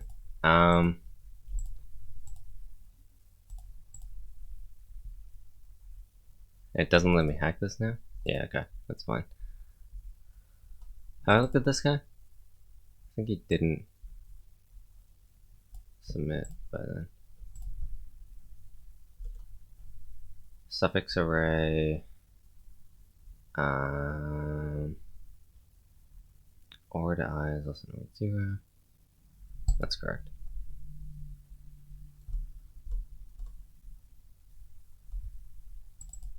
What did this guy do?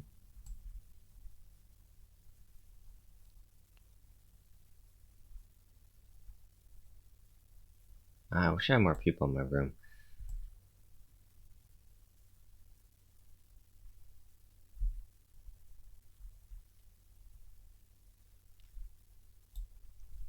I plus xx minus 1 is equal to m minus 1. How's things going? I think my resubmission cost me more than the hack got me, which is kind of sad, but that's how it go. Oh wait, this passed? Oh, it'll be skipped later. Okay.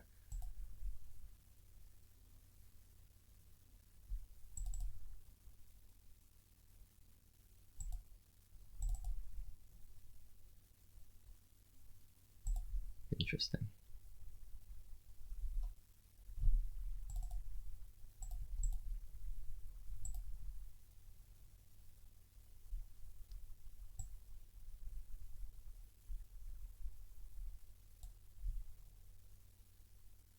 What can I do with this guy? I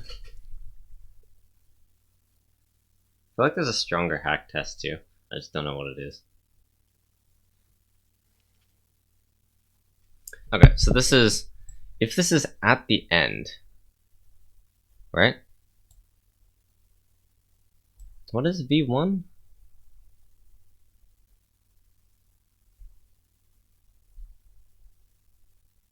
This is Z function, isn't it? Is this the is this the same thing?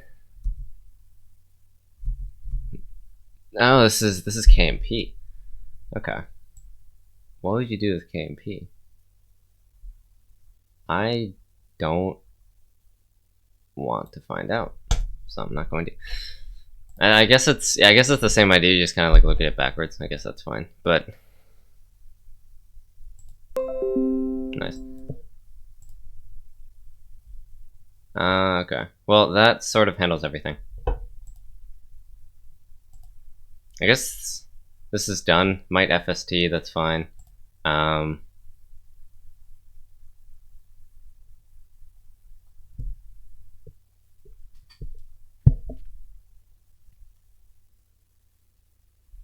Whatever. Actually, I do expect FST too, or some cryptic bug that just sort of got in the way of things, but whatever. I'm glad I resubmitted because it was wrong, and I'd be very mad if this passed system tests. I hope it doesn't, but like, it looks like that. I don't know what the unexpected verdict was. I kind of want to find out like what that was after the contest. But yeah, okay. I'm gonna go to the bathroom and then I'll be back. If I turn this off, the audio still works, right? Yeah, okay. Alright, I'll be right back and I'll do solutions.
Cool. Hope that worked.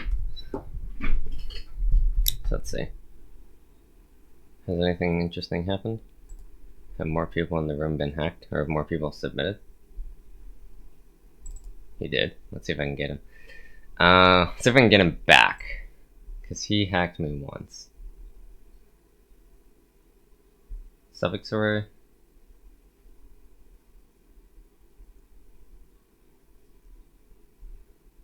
What is gap prefixes? Is this Oh, hashing?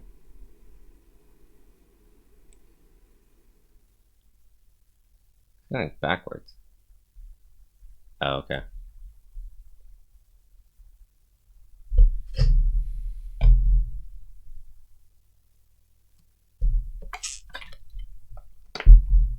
Why is K involved here?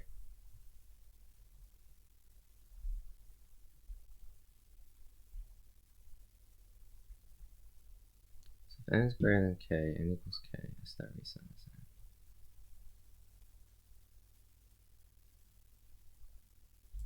That doesn't do anything. Okay.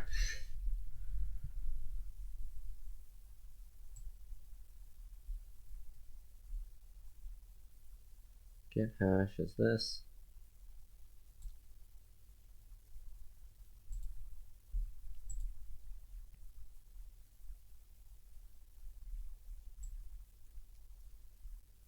So he does do the polynomial thing. Cool.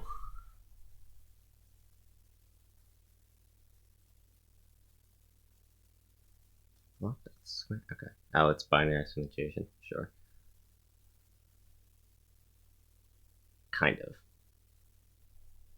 Okay, for I equals n.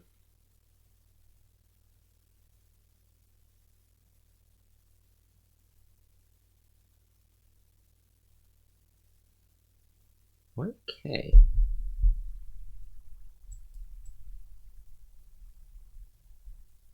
I understand that part.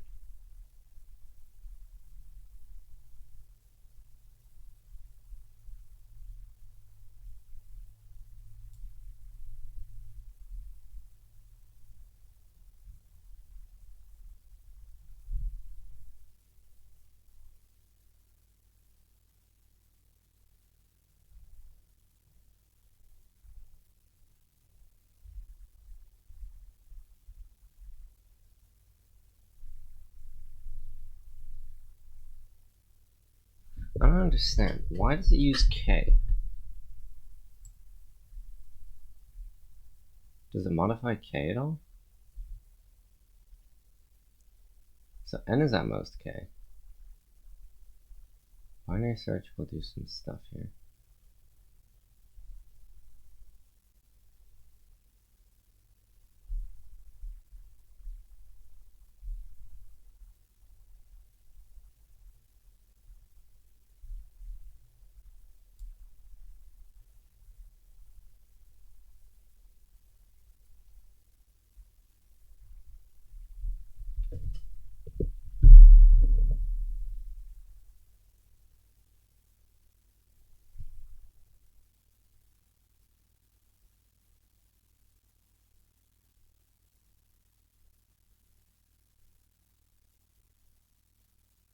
Best is n. Index mod n.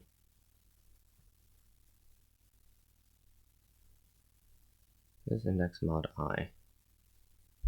Oh.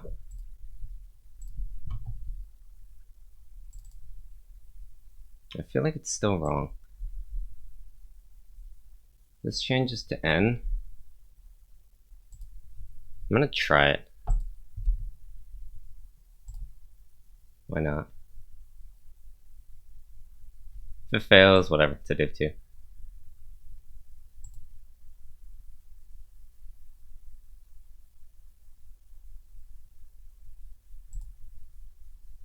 Okay. Alright, I guess that's fine. Alright, so that bumped my place down a bit, but whatever.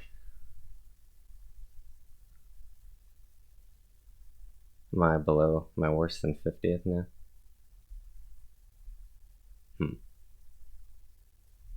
Yeah, that resubmit hurt me.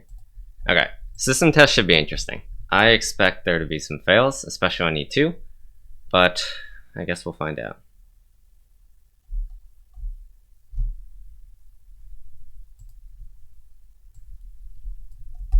Apart from that, I'll leave this as is. Let's go over solutions, or at least the solutions I have.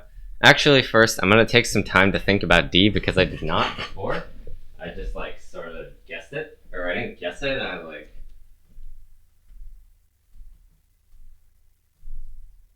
Actually, I'll just leave the proof to the editorial.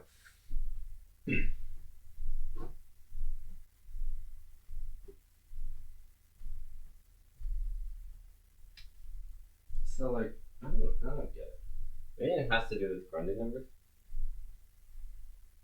So like if we have 4, for example, then we're in a winning state because every other state is losing. If we have 5, how is that a losing state? Oh, 5 is prime. Yep. If we have 9, every odd number is losing. Why is that the case? It's because every even number is winning. Except for even powers of 2, I guess.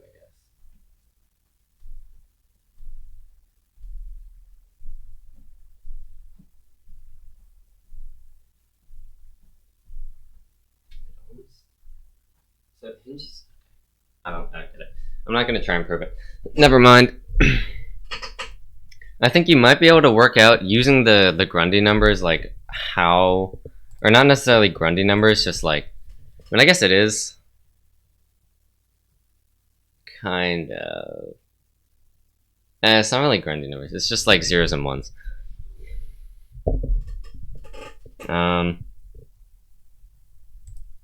Okay, whatever. I'm gonna leave it. I'm very interested in system tests though, so I'm gonna leave this open. Now it's very slow.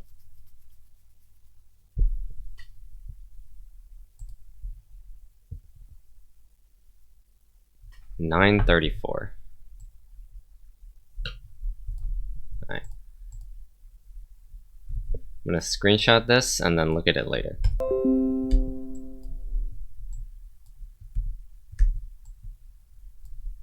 Just to see, like, I mean, I guess I can also rewind the video, but this is easier.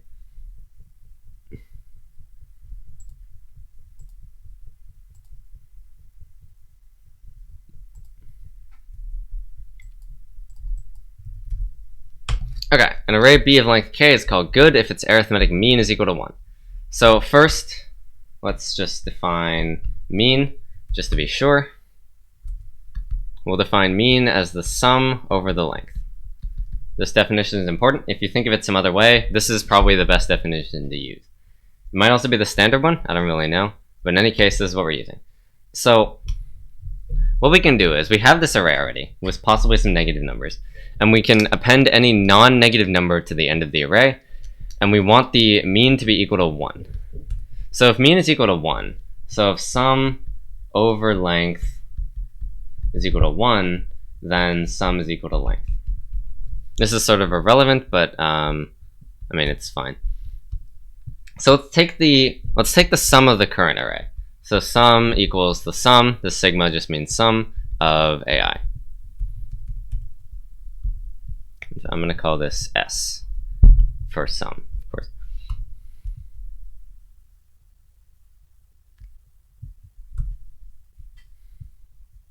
Right. So we consider some cases now.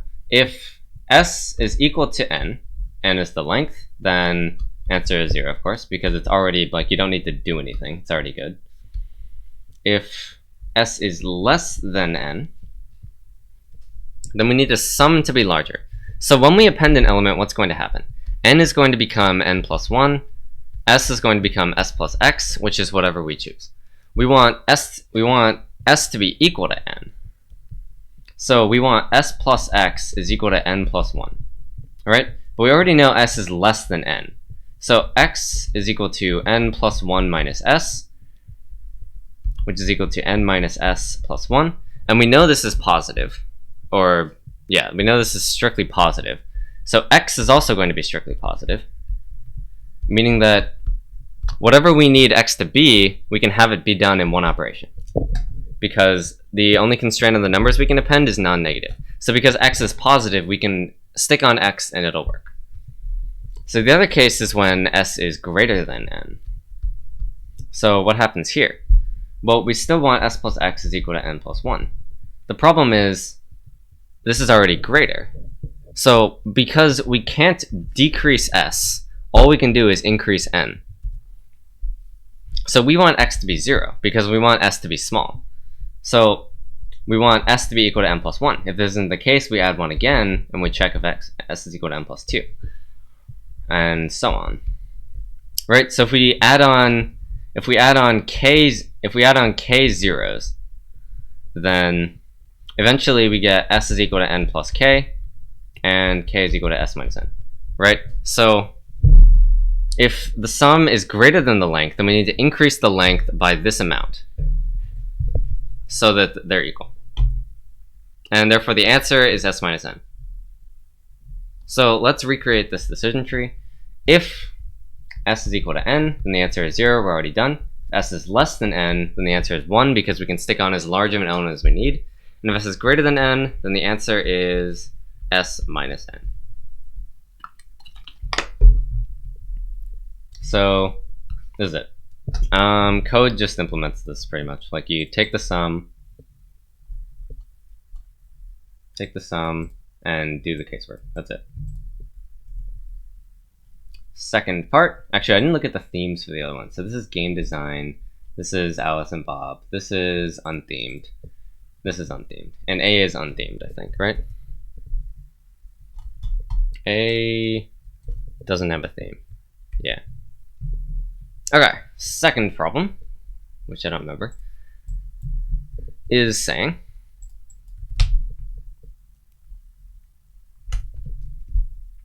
right, this one.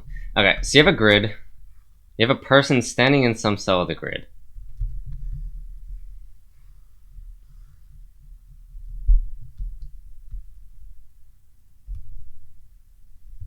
And you want to put mark two other cells. And so what you're going to do with this is the person at the green is going to move to one of the cells, then to the other cell, then back. In either order, of course, but the order doesn't really matter. And then what's going to happen is you're going to consider the distance they travel. And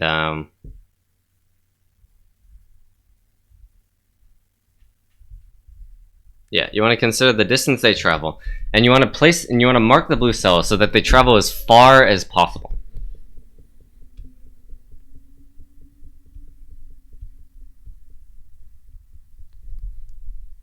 Right. So how do we do this? It turns out that this works. We always put it in 1, 1 and nm. This is a solution. This is in fact not what my code does. But I can reasonably prove that the answer is always going to be some of the corners. So like the yo-yos are always going to be at the corners, because suppose not, right? So suppose we have one yo-yo that's maybe like not at a corner, and then maybe some other yo-yo that's anywhere else. So if we move it to the corner, then they're going to have to move either farther or the same route. So suppose that like the route already includes the corner, then it doesn't hurt the answer. Like say they take a route like this, which is not optimal, but if they take that route, then it doesn't hurt to move it to the corner. And suppose the route doesn't include the corner, like for example here, which is optimal. Then if we move it to the corner, then it'll take longer because they have to go farther out, because the corner will always be farther away, maybe, than the other like person. Yeah. So like this analysis isn't necessarily true for this corner, because maybe the green person is at this corner, but no matter what, it's always going to be true for at least one of the corners. So maybe if it's not better to move it to this corner, it could be okay to move it to this one, or maybe this one. But at least one of these corners will either increase or keep the answer the same, which means that there's an optimal answer where everything's in a corner. So this is enough, and this is the idea my solution implements. Basically, it just tries all corners, and then it tries all pairs of corners, and then it takes the distance, which is simply like Manhattan distance, like the difference in x plus the difference in y. This is like a list of corners. We try all of them. We take the one that maximizes the answer. And this is enough for a solution. But we can do better. Because it turns out, again, the solution 1, 1, nm will work, regardless of where you're standing. And the reason is that because no matter where you are, it always takes the maximum distance.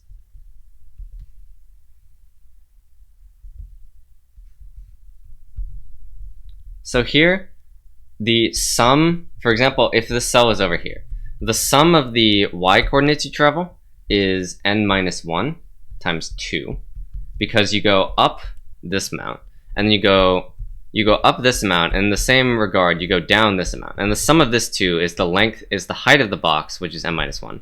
And you do it again over here, and then you do the same horizontally over here.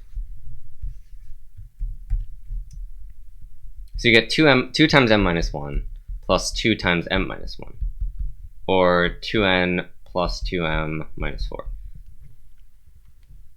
So this, you always get this distance, no matter where the green cell is, because these boxes, even if one of them doesn't exist, even if one of them is degenerate, these boxes are always going to work.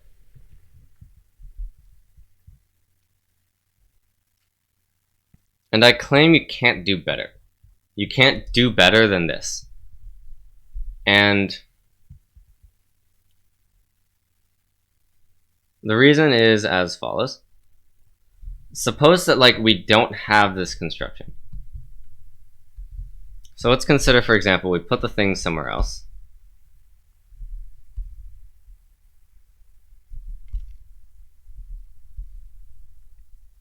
By the way, this proof is just extra. It's you don't really need it for the solution. I think it's enough to guess here.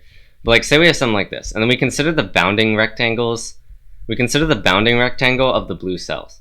So if this green cell is inside this rectangle, then you can, for example, take a route like this and then do strictly better. And I'll leave the details as an exercise or whatever, but the point is we consider the bounding rectangle in every case where it's aligned with the green cell. It's always better in this case than traversing the whole rectangle. In this case, for example, we would take this route, which is better because we lose the vertical factor. We don't spend as much vertically, or we don't spend as much horizontally, one of the two. Or maybe we actually spend the same amount. It doesn't really, even if they're always at the top, for example, it's still the same amount. But essentially, you can try, you can't do better than this. So that just sort of proves it. It always achieves it always achieves this number, and this number is optimal, so this strategy is optimal. That's the proof.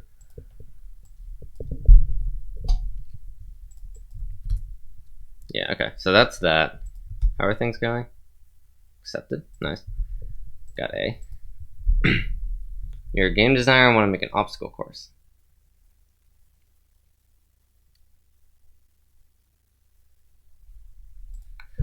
Okay, this is a problem. I don't know what they wanted from this. I don't really know why it exists, but it's a problem.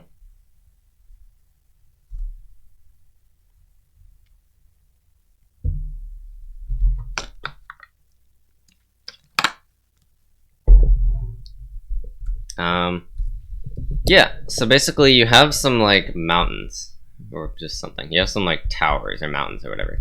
And you can rearrange them however you want. So for example, I can make 2, 4, 2, 1. And what I want to do is I want to rearrange them in such a way that first, the absolute difference between the first and last elements is minimized. So in this case, it's 1, which is not optimal because, for example, we can use, or not for example, as the only case, we can use the 2 2s, and this would be 0. So that's better. And something else is maximized. It's the number of pairs of adjacent indices where the left one is less than or equal to the right one. So AI is less than or equal to AI plus 1. Want to maximize the number of such pairs. So in fact, this rearrangement is horrible. It doesn't do either, right? So we need to do better. So in this case, the optimal rearrangement would be, for example, 2, 4, 1, 2. I think it's also the only one. Right, and the reason is this has 2 of the adjacent pairs being good, and the absolute difference is 0, which is minimized. You cannot do better. So we basically just need to construct this rearrangement. So now, like, consider sorting the array. Let's just sort this array. Now we get 1, 2, 2, and 4. Now, if there were no other constraints, this sorted array would maximize the number of, I don't know what to call it. I'm going to call them good pairs. Like, good pair is where, do they have a name for it?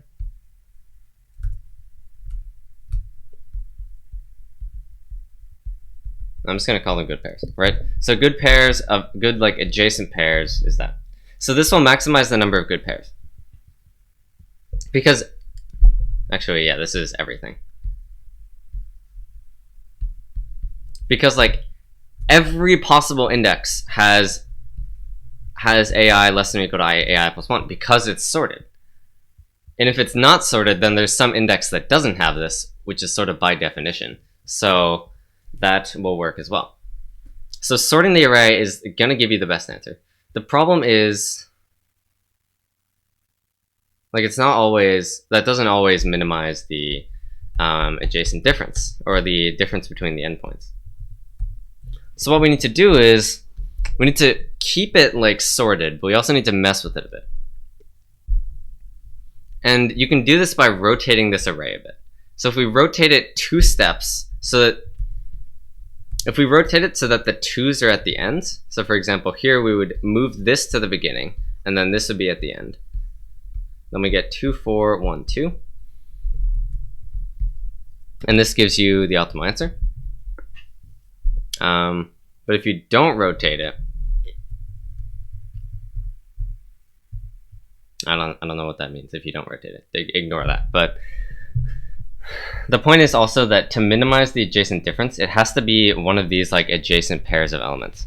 Because if you had 2 elements that are not adjacent, either it's not better than taking one of these, or it's just, like, strictly worse. Because if you take one of these, then the absolute difference might be smaller, or it might be the same. But you only have to consider adjacent elements in the sorted array to be the endpoints. But if these are the endpoints, then you lose this relationship. So, like, it breaks one of the relationships, which is necessary, because you always have to do that.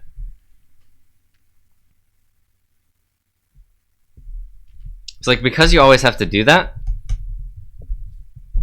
then initially the number of good pairs is m-1, except we break one of them, so we get m-2 good pairs. And that's optimal. So now, all we need to do is we need to minimize the adjacent difference. And to do that, we can simply look at all the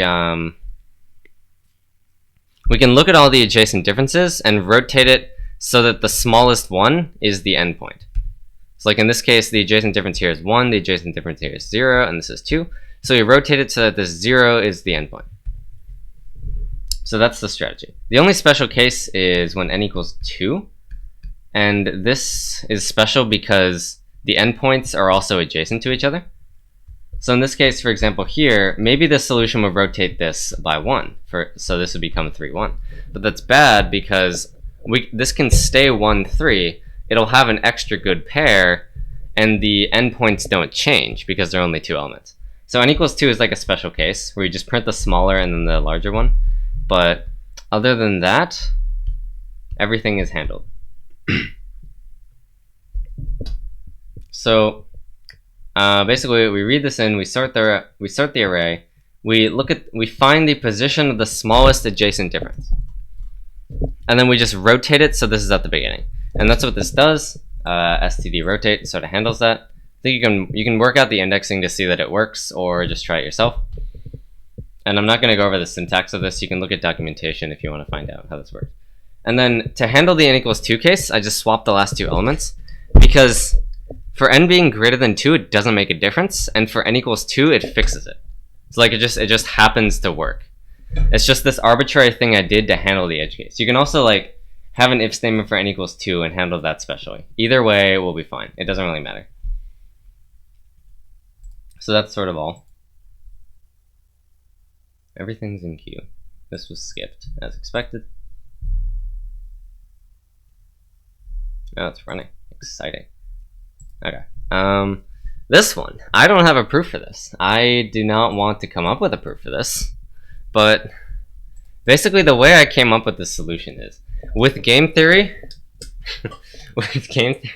there's usually either a pattern or some way to like like handle the winning and losing states. Like, you know, with game theory, like there's always like a fixed answer. Like for some n, you either win or lose. It's either a winning state where from this n, the player that's moving will win, or a losing state where the player that's currently at this n will lose.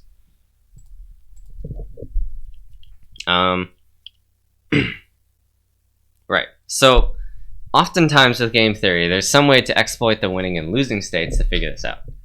And this will not work for n up to 10 to the 9th, but it will work for something like a small n. So let's just like compute the states for the small values of n and then try to see a pattern. This is a very common theme in game theory. More often than like actually analyzing the game.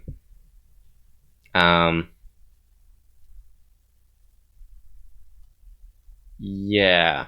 Sometimes it's better to do this, especially if the parameter is only one number. If there's like more than one, it can get kind of complicated, but maybe there could be something worth looking into.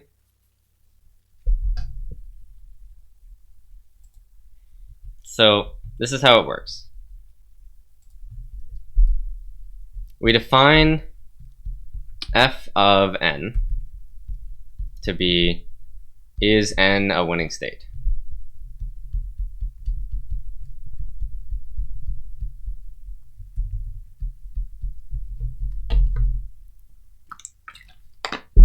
Now what do? We look at what we can do. So from n, we can go to from n to n minus any of its divisors, where d is not equal to 1, d is not equal to n. So this is a winning, so if there are no moves, it's a losing state. So f of n equals 0. But otherwise, we have to consider some of its other moves. So let's take, for example, like 6. So we go from 6 to 6 minus 3 is equal to 3. Now 3 is a losing state, which means that 3 is a losing state. So from this state, we can put the opponent into a losing state, which is cool, right? Because if we can put the opponent into a losing state, then they're losing, so we're winning. 0 sum. And if there's no way we can put the opponent into a losing state, then no matter what we do, the opponent will be winning after the next move, which means that like there's nothing we can do. We're always going to be losing because the opponent is always winning. So this basically says f of n is true if we can put the opponent in a losing state.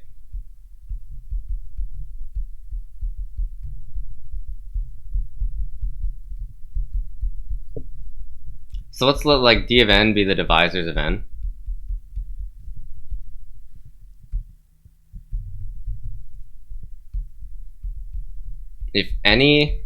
So if we can make the opponent lose, then any reachable state from this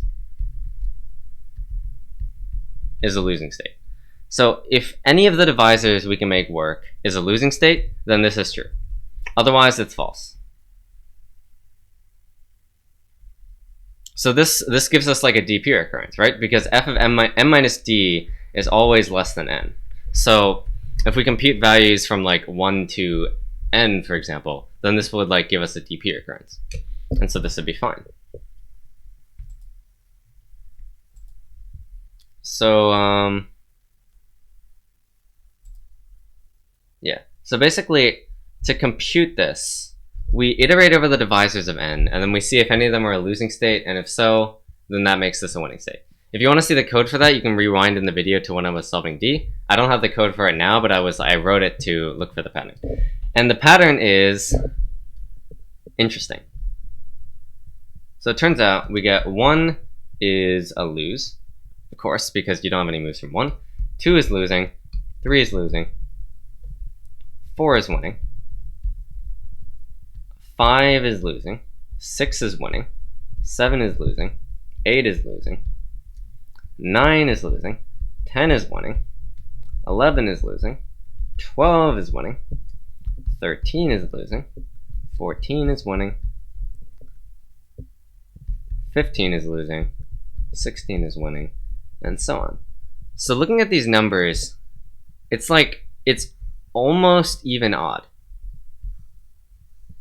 In particular, every odd state is always losing. And if you look at more of the numbers, you'll see that this pattern sort of repeats. Every odd state is losing, but some even states are also losing. As it turns out, there's a very specific sequence of losing states. It's 2, 8, 32, 128, 512, 2048, etc. In particular, this is 2 to the 1, this is 2 to the 3, this is 2 to the 5, this is 2 to the 7, this is 2 to the 9, this is 2 to the 11th, and so on. So when n is a power of when n is like an odd power of 2, when n is 2 to the odd number, 2 to an odd number, then also losing. Otherwise, it depends on even or odd. So I don't have even like any amount of a proof for this. I guess maybe powers of 2 are like independent of each other.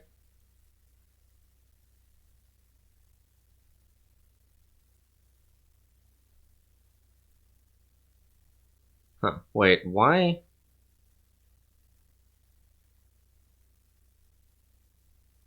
I guess that's kind of interesting. To be adjacent to like get to a power of 2, you have to be even first. So no odd state can lead into a power of 2. Except for like, no odd state can. I guess that's it sort of makes sense when you analyze it, like knowing what the pattern is. And then powers of 2 are sort of independent, because if you have like 2 to the k, then you can only subtract any of the divisors of 2. Actually, no, they're not independent, but it's like, I don't know. I'm not going to try and BS a proof. I don't understand it, but like it works. It works. And when you're even, you stay even, except when you don't. So that's cool too. I don't know. So basically, like, yeah, this is the solution. If it's 2 to the odd power, then it's a losing state automatically. Otherwise, it depends on parity. So this is my solution for that. It just implements this. Again, if you want to see the code for computing the DP values, you can look back earlier in the video. I have timestamps, I hope. So yeah, this is just saying, like, if it's any of these odd powers, then it's bad, and then do stuff. This is where these wrong answers came from. I don't understand, like, there's probably definitely an analytic way to figure out how to figure this out, but I don't really know. I don't really care. Whatever. If you want a proof, you can, like, I guess the editorial will probably have one, or I hope. If they just tell you to look for a pattern, then that's, like, dumb. So they should have a proof. It should all be good. But the idea to come up with the solution is you print the values for small values where you can brute force, and then you look at the answer. And you look at the answers and you try and find a pattern. Okay, E1. Start with E1, I guess. You have a string S. You can do two things.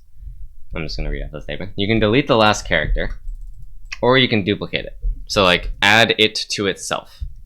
Like, if you have AB, and you can add AB plus AB, which is adding them together. It's rather intuitive. What you want to do is, you have a string S of length n, and you also have a parameter k. So you want some string t of length k.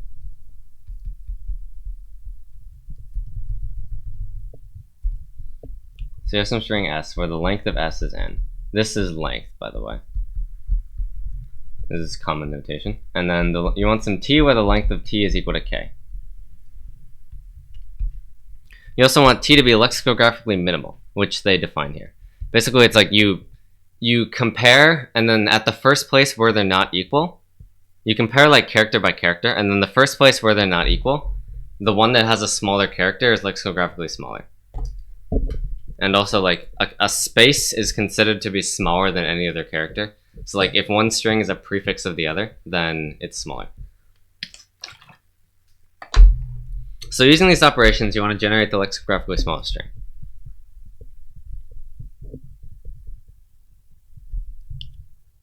So one thing to point out is, actually, without proof, to be judged on system tests soon, I hope.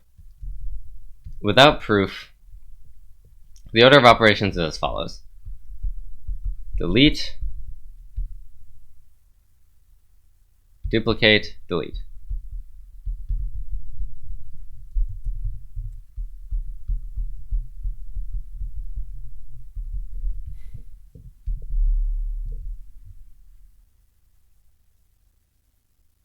Yeah, that's the idea. So you delete, then you duplicate it, then you delete.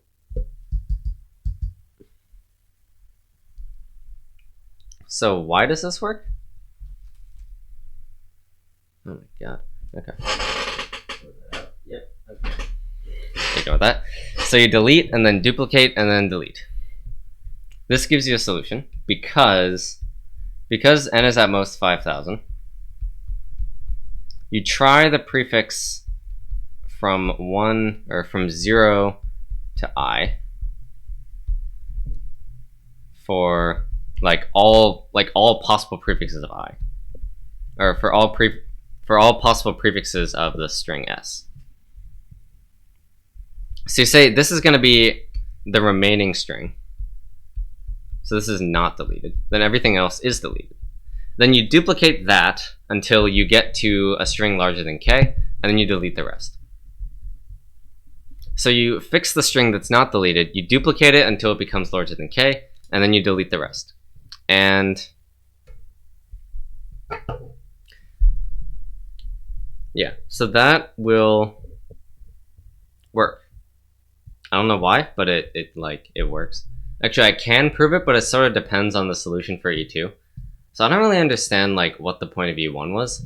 I guess maybe it was to let you guess, but that's like, if that was the case, then that's so annoying because like they're just asking people to guess it, which I really don't like. So I hope there's a better idea for E1 that doesn't involve just like guessing this or something. But anyway, so we fix the string that's not deleted, we duplicate it until its length greater than or equal to k, and then we delete until it's exactly k. And this is O of n per prefix. And there are n prefixes, so it's O of n squared total. Which is fine for this case, or I guess it's O of k per prefix.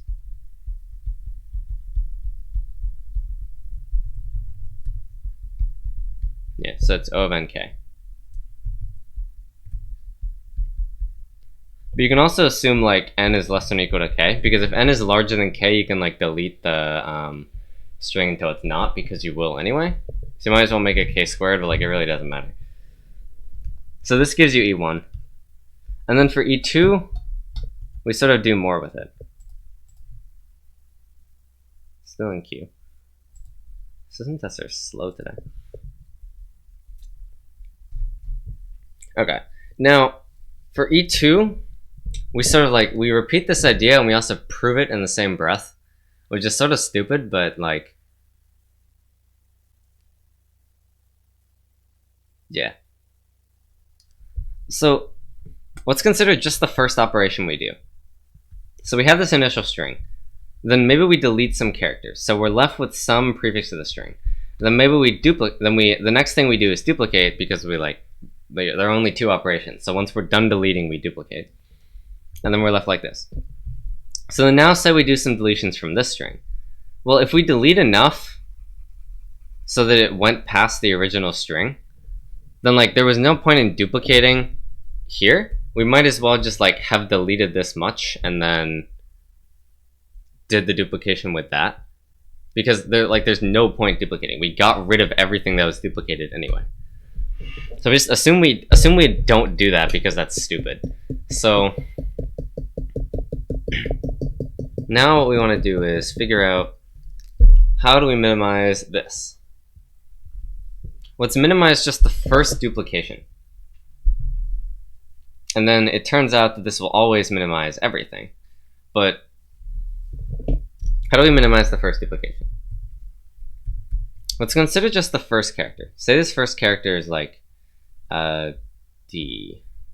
Right, so let's take the string like D, A, B, D, C, F, G, A. Right? So suppose we just duplicate this string. Then we end up with stuff here. But this F is still going to be here, right? And lexicographically minimal is sort of like greedy. We want the first character to be as small as possible, then the second, then the third, then the fourth, etc. And we have this D here, so why don't we map this D to this F instead? What if we make it so this D will go here when we do the duplication? And the way to do that is to say we're going to remove this.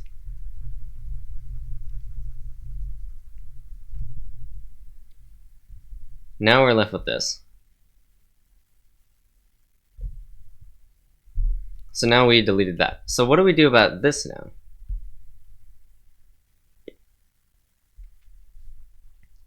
So now every character is smaller than or equal to the first character. But now like we could still do better, right? Because in the same light, we want this DA to map to this DC instead, because DA is better than DC.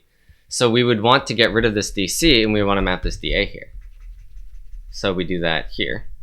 And then now dab, which was not intentional, is the best string. Because we can't, like, everything is better than D, so there's no reason to continue searching. We don't want D to be any earlier because these characters are already better. So how do we characterize what we remove?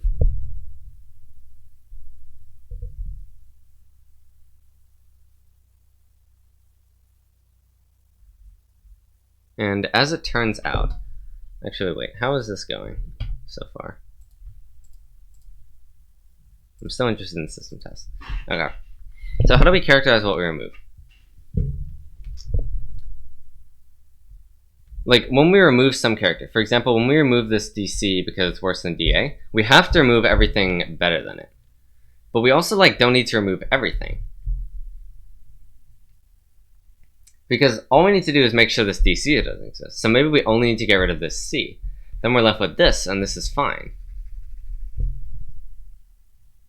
Well, it's actually not fine, because what about the endpoints? DABD is worse than DAB. Because when we duplicate, this D is going to be first, but we would rather, actually, when we duplicate, we'll have like DABD, DABD, but here we'll have DAB, DAB, right? And so this A will be better than this D if we have DAB.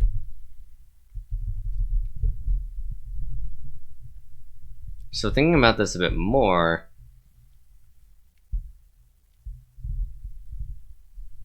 essentially what we want to do is we want to like iterate over the string, for example, in this order. Then we go here and we find where the prefixes like match.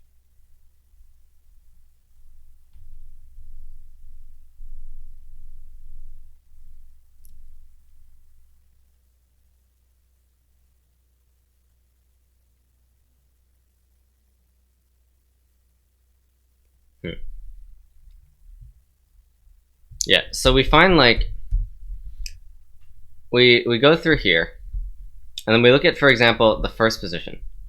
And then we say, is this suffix worse than this suffix?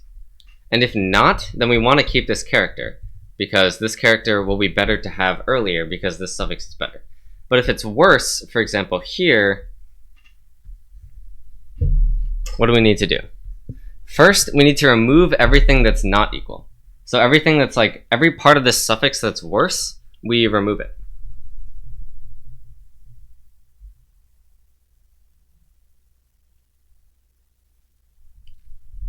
So now we're left with this. So now what do we do about this? To compare like this and this, or to see whether we need to remove this D, we need to figure out what will happen when we duplicate. So one way to do this is to like duplicate the string like virtually, or like, so we create the duplicate string and then we can compare the suffixes directly. Like for example, here we see what happens when we duplicate. This is better than this. Or rather, this is better than this. So we do want to remove this D. But like, how do we figure that out? It's not always easy to do that. But as it turns out, it is, because we already checked these prefixes. Or we already checked these suffixes. And we said that every suffix before was better, because if not, we would have done a removal already. So we said all these suffixes are better. And so comparing this character to this character. So we're comparing this character to, let me get a different color. This character, for example. So this is position 1 here, and this is position 1 here. Now, what else do we compare? We compare these two. This is position 2 here. This is position 2 here. It sort of wraps around. And like, for example, we compare this, and we compare this. Nope, that's 3. 2 plus 1 is 4. Yep, so different color. Right, so the parts that are different, we know this is equal to this, because if it wasn't like we're already assuming this prefix is equal to this, because we're doing like a comparison. But now, what else are we comparing? We're essentially comparing the prefix of the whole string to this later prefix. But again, we already said this later prefix is better than the prefix of the whole string, otherwise we would have removed it. Or the suffix, sorry. This later suffix is better than the prefix of the whole string, otherwise we would have removed it. And so we know already that this suffix is worse, because this like drags on a worse suffix than the beginning of the string. So we always want to remove the end here. We always want to remove that.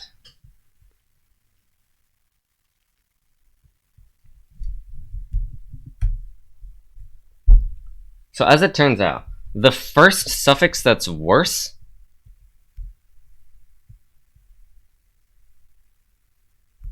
the first suffix that's worse will always end up removing everything, because we'll remove the worst part, and then now we're left with this, like, this part's the same as this. But again, we already said that everything here was better, so this is worse by comparisons. So as soon as we find a worse suffix, we remove that entire thing from the string. Now we're left with a string where every suffix is better than the prefix, and therefore we always want to use that as our final string. So now we duplicate it. And like, now what? Now we might have to do the same process, but we also like don't, because now,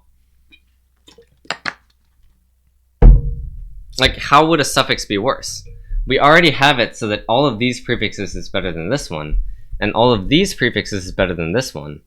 All of these prefixes are also better than this one, because like by definition. And what about this one? Well, it's periodic. So this will be the same as this. And they're always going to be the same, so there's no reason to do any more deletions.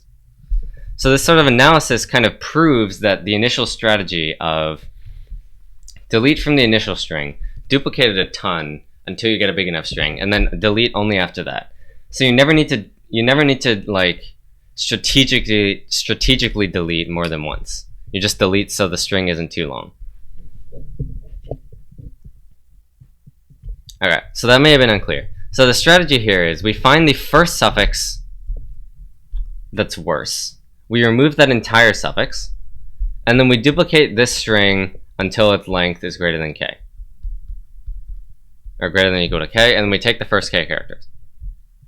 So to compare suffixes, there are many ways we can do this, most of them involving string algorithms. For example, we can use like z function, which is what I used. You can use hashing, you can use suffix array, which is probably the easiest. In fact, suffix array will let you like avoid this whole like ending analysis, because you can just directly do the comparisons anyway. So you don't really need to think as much, and it kind of just works. But yeah, the idea is suffix array, or like just some string algorithm. So what I did here was, you basically take the z function, you do some z stuff, and then you check for if this suffix is worse using the z function, and then yeah. If you know z function, this should be fairly clear how to do comparisons. You just like find the first point where they're not equal, and you compare only those characters. And if it's the ending, then you know it's automatically bad, so you can also delete from there. And this z function is just copied. Like you can search like CP algorithms, z function, and then just gives you code. It's perfect. And it works in like linear time, so it's all good. Cool, last problem. All right. I sort of like sabotaged myself by trying to hack more, but it was worth the risk, I guess. I can see a lot of failing of system tests happening. I can see that. I'm kind of interested now. Yep, FST is on E2. Wrong answer on test 93. Which test is that? Am I able to see it? Oh, suffix array is failing. Interesting. Why do they use 20? Hacks on E1. Interesting. Does this guy fail? Because I tried to hack this guy and it didn't work. Whoa, FST's on C. How do you... Was it trying... Wait, was this trying like... How do you TLE? Oh, maybe it was constructing like many times? I think you needed a break here. Yeah, I think, wait, yeah, I think you need the break here? Otherwise it would construct the thing many times. That's sort of dumb.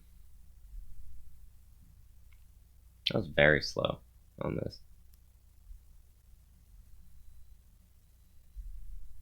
Actually, why is this not being judged? Wait, what happened? What is this judging order that's happening here? It's judging E's. Oh, maybe they're like looking for system test failures. But it's judging E's before F's. Or before D's. Which is really weird. I don't understand it, but... whatever, I guess? Is it judging his C? What? Okay, you know what? I'm not going to try and understand Codeforces. Okay, this problem. You have graph have number. Let's just steal a sample. You have graph. I'm just going to steal the entire sample. You have graph have number. You want to make orange number into blue number. So 3. I don't know why they would want negatives. It doesn't really make sense, but it doesn't really make a difference. So you want to make orange number into blue number. In one move, you can select an edge, and then on both nodes attached to this edge, you add k, where k can be like any integer. Integer matters. Not specifically not real values. So you can add any integer, and that works. And you want to see if it's possible. So one thing we can do is we basically just say like we need to change this by 2. So this needs to go down by 2. So after we do all the operations, we essentially need to add -2 to this. And for this also we need to change this by 4, so we need to add 4 to this by the end of it. And to change this by 8, so we need to add 8, and to this we need to add 2. And to do that, we can simply think of it as having this initial value as, for example, 2, and this is -4, and this is -8, and this is -2, and saying that after all the operations are done, we need to make all these values 0. So essentially, we can get rid of like having 2 arrays by just saying like, we set some array like AI to be like VI, the initial value, minus TI, the target value. And then the goal is to make all AI 0, which is potentially easier to think about. So first condition, every operation is on exactly 2 nodes. And it's always integers. which means that every operation will change the sum by an even amount. So if the sum of AI is not even, then because we can only change the sum by an even amount, we can't do anything. So the answer is no.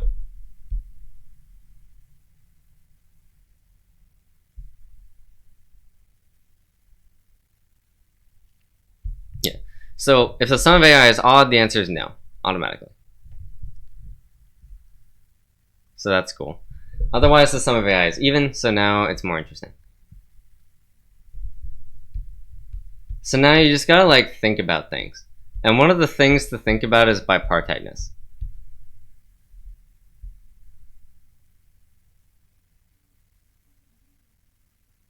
Consider like an even cycle, which is what the sample tells you to do. It tells you to think about an even cycle. What can we do with this? Let's say we fix some like x. So on this edge, we add x. So this node gains x, and this node gains x. Then on this node, we subtract x. So this node loses x, and this node loses x. And on this node, we add x. So this node gains x, and this node gains x. So in total, this gains x, this becomes 0. This also becomes 0. So it doesn't change. And these nodes gain x.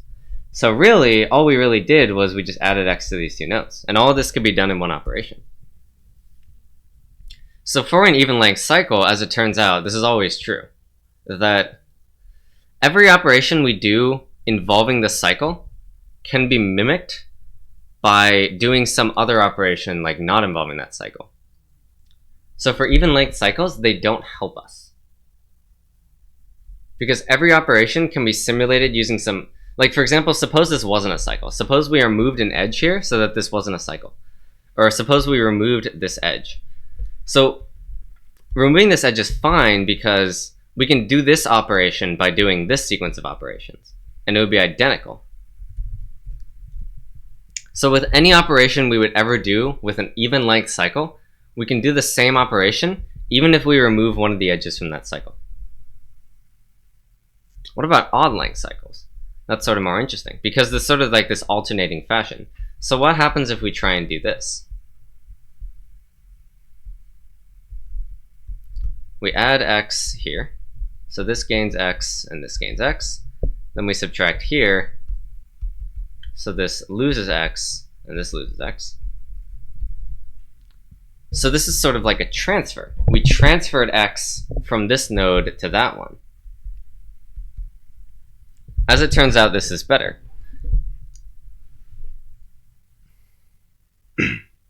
Now let's like solve for an odd cycle. It's not hard to use the operations to make it so everything is 0 except for one node.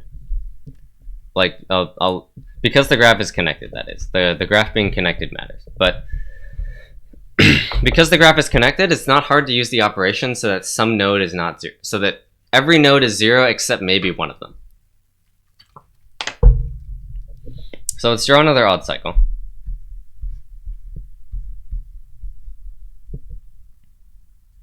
Let's say that every node has 0 on it, except for this node y.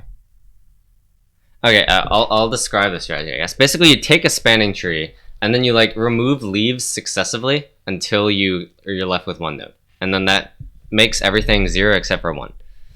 Like removing leaves, you set them equal to 0, and then now you have some like other leaf. So say this is, I'm going to call this x2 actually, because screw notation. Now we know x is even, because this is, it's not like exactly the sum of AI, but it has to be the same parity. It's sort of like the alternating sum of AI, where like say we have something like this. Then like this will contribute AI. These will be negative because we like removed these. So this will be negative, and this will be negative, and this will be positive, and this will be positive. So it's like the alternating sum if we consider the spanning tree. But that's fine because the parity is still maintained, because setting something to its negative doesn't change its parity. So the sum of AI, even if some of them are negative, will still be even. So x is always even. Therefore, this strategy is fine if we add negative x over 2 to these other values. Even if this cycle isn't of length 3, we can still do this because we have an even number of nodes on this side. So for example, say we have this pentagon. like this. So we have x here. So what we do is we subtract negative x over 2 from both of these, and then we add x over 2 to this. Now this gets negative x over 2, this gets negative x over 2, this is 0, everything works out. And with longer cycles, it still works this way, so this is fine. So with an odd cycle, if we collapse everything into one node, then we use this construction. Actually, no, sorry, this shouldn't be negative, it should be positive. We add x over 2 to that. So this should be plus, and then this should all be negative.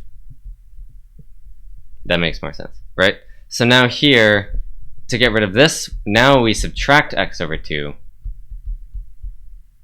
and then everything is 0, because this loses 2 halves of itself, which is of course the whole, and then this is 0, and this is 0. And with the longer thing, the operation is the same, or with a longer cycle. So with an odd cycle, the strategy is collapse everything into one node on that cycle, then use this construction to make everything 0. And remember, this was our modified goal. We make all AI equal to 0, so this works. So now we continue our rampage. So now all AI are even. So in the other case,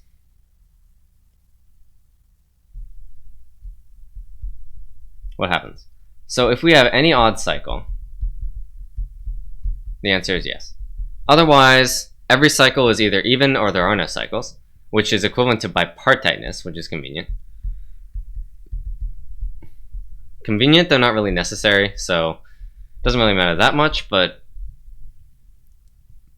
now, remember what happened, that even if we removed an edge from the cycle, the answer would still be the same, because we can always still do the same operations. So what we can do is, from this bipartite graph, we can remove edges from cycles until we have a tree. And now we have no cycles. So we consider, for example, any spanning tree of this graph. And now we know the strategy for a tree. It's sort of the same idea. If we have leaves, then we're sort of just going to remove all of the leaves. So we remove A here, we remove A here. So this is B minus A. Now we remove B minus A here. So like this leaf is 0, so it's sort of gone. Now we remove this so that this leaf becomes 0. And then we get C minus B minus A. And then we remove this value and yada yada. So this becomes D minus C minus B minus A. With the more complicated tree, it's the same strategy. Like, you can't do better than this. You might as well, like, you have to remove this leaf or keep it eventually. But if you remove this leaf, then that's all we can do. And so it turns out that it only works if this remaining sum is 0. And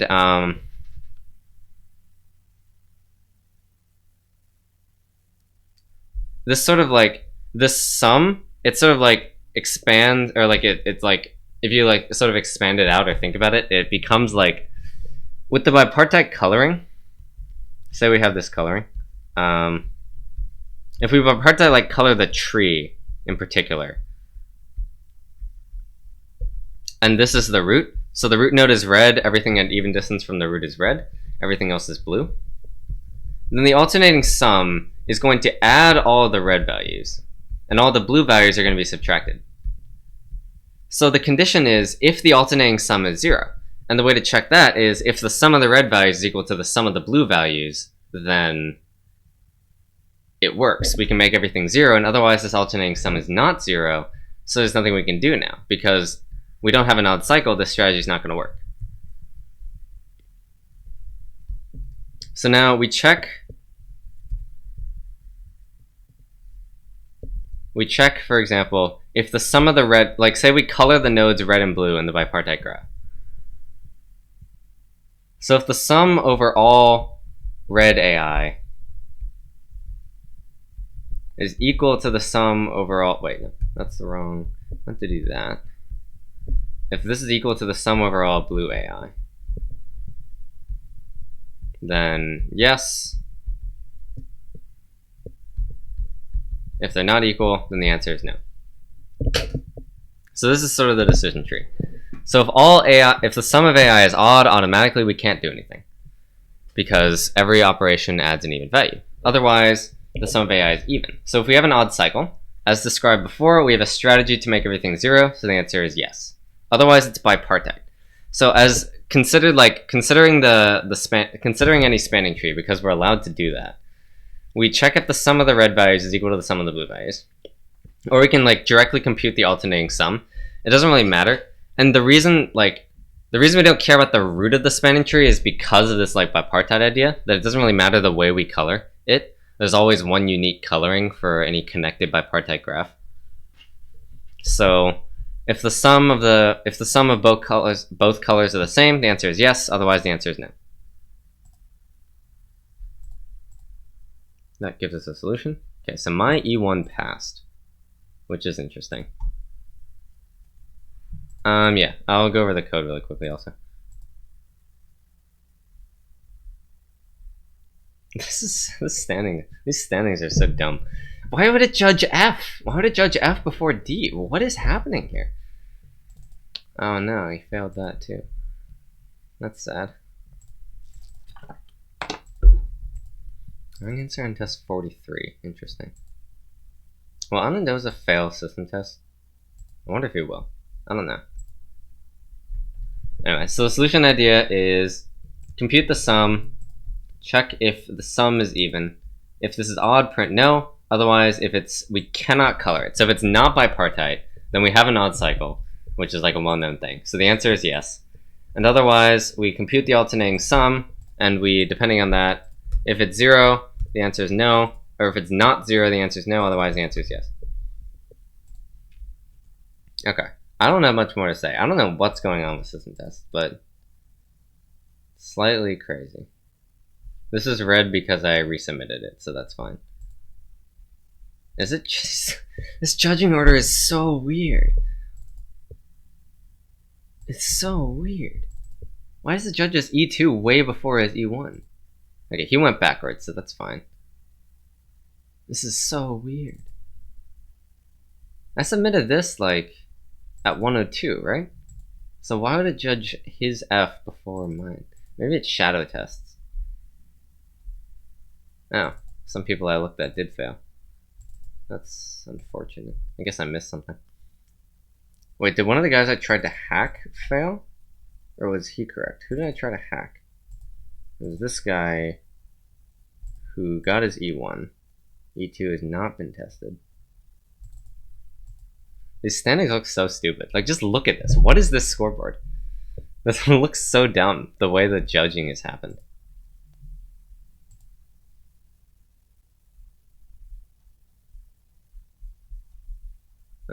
Yeah. There probably was a better hack that I could have tried.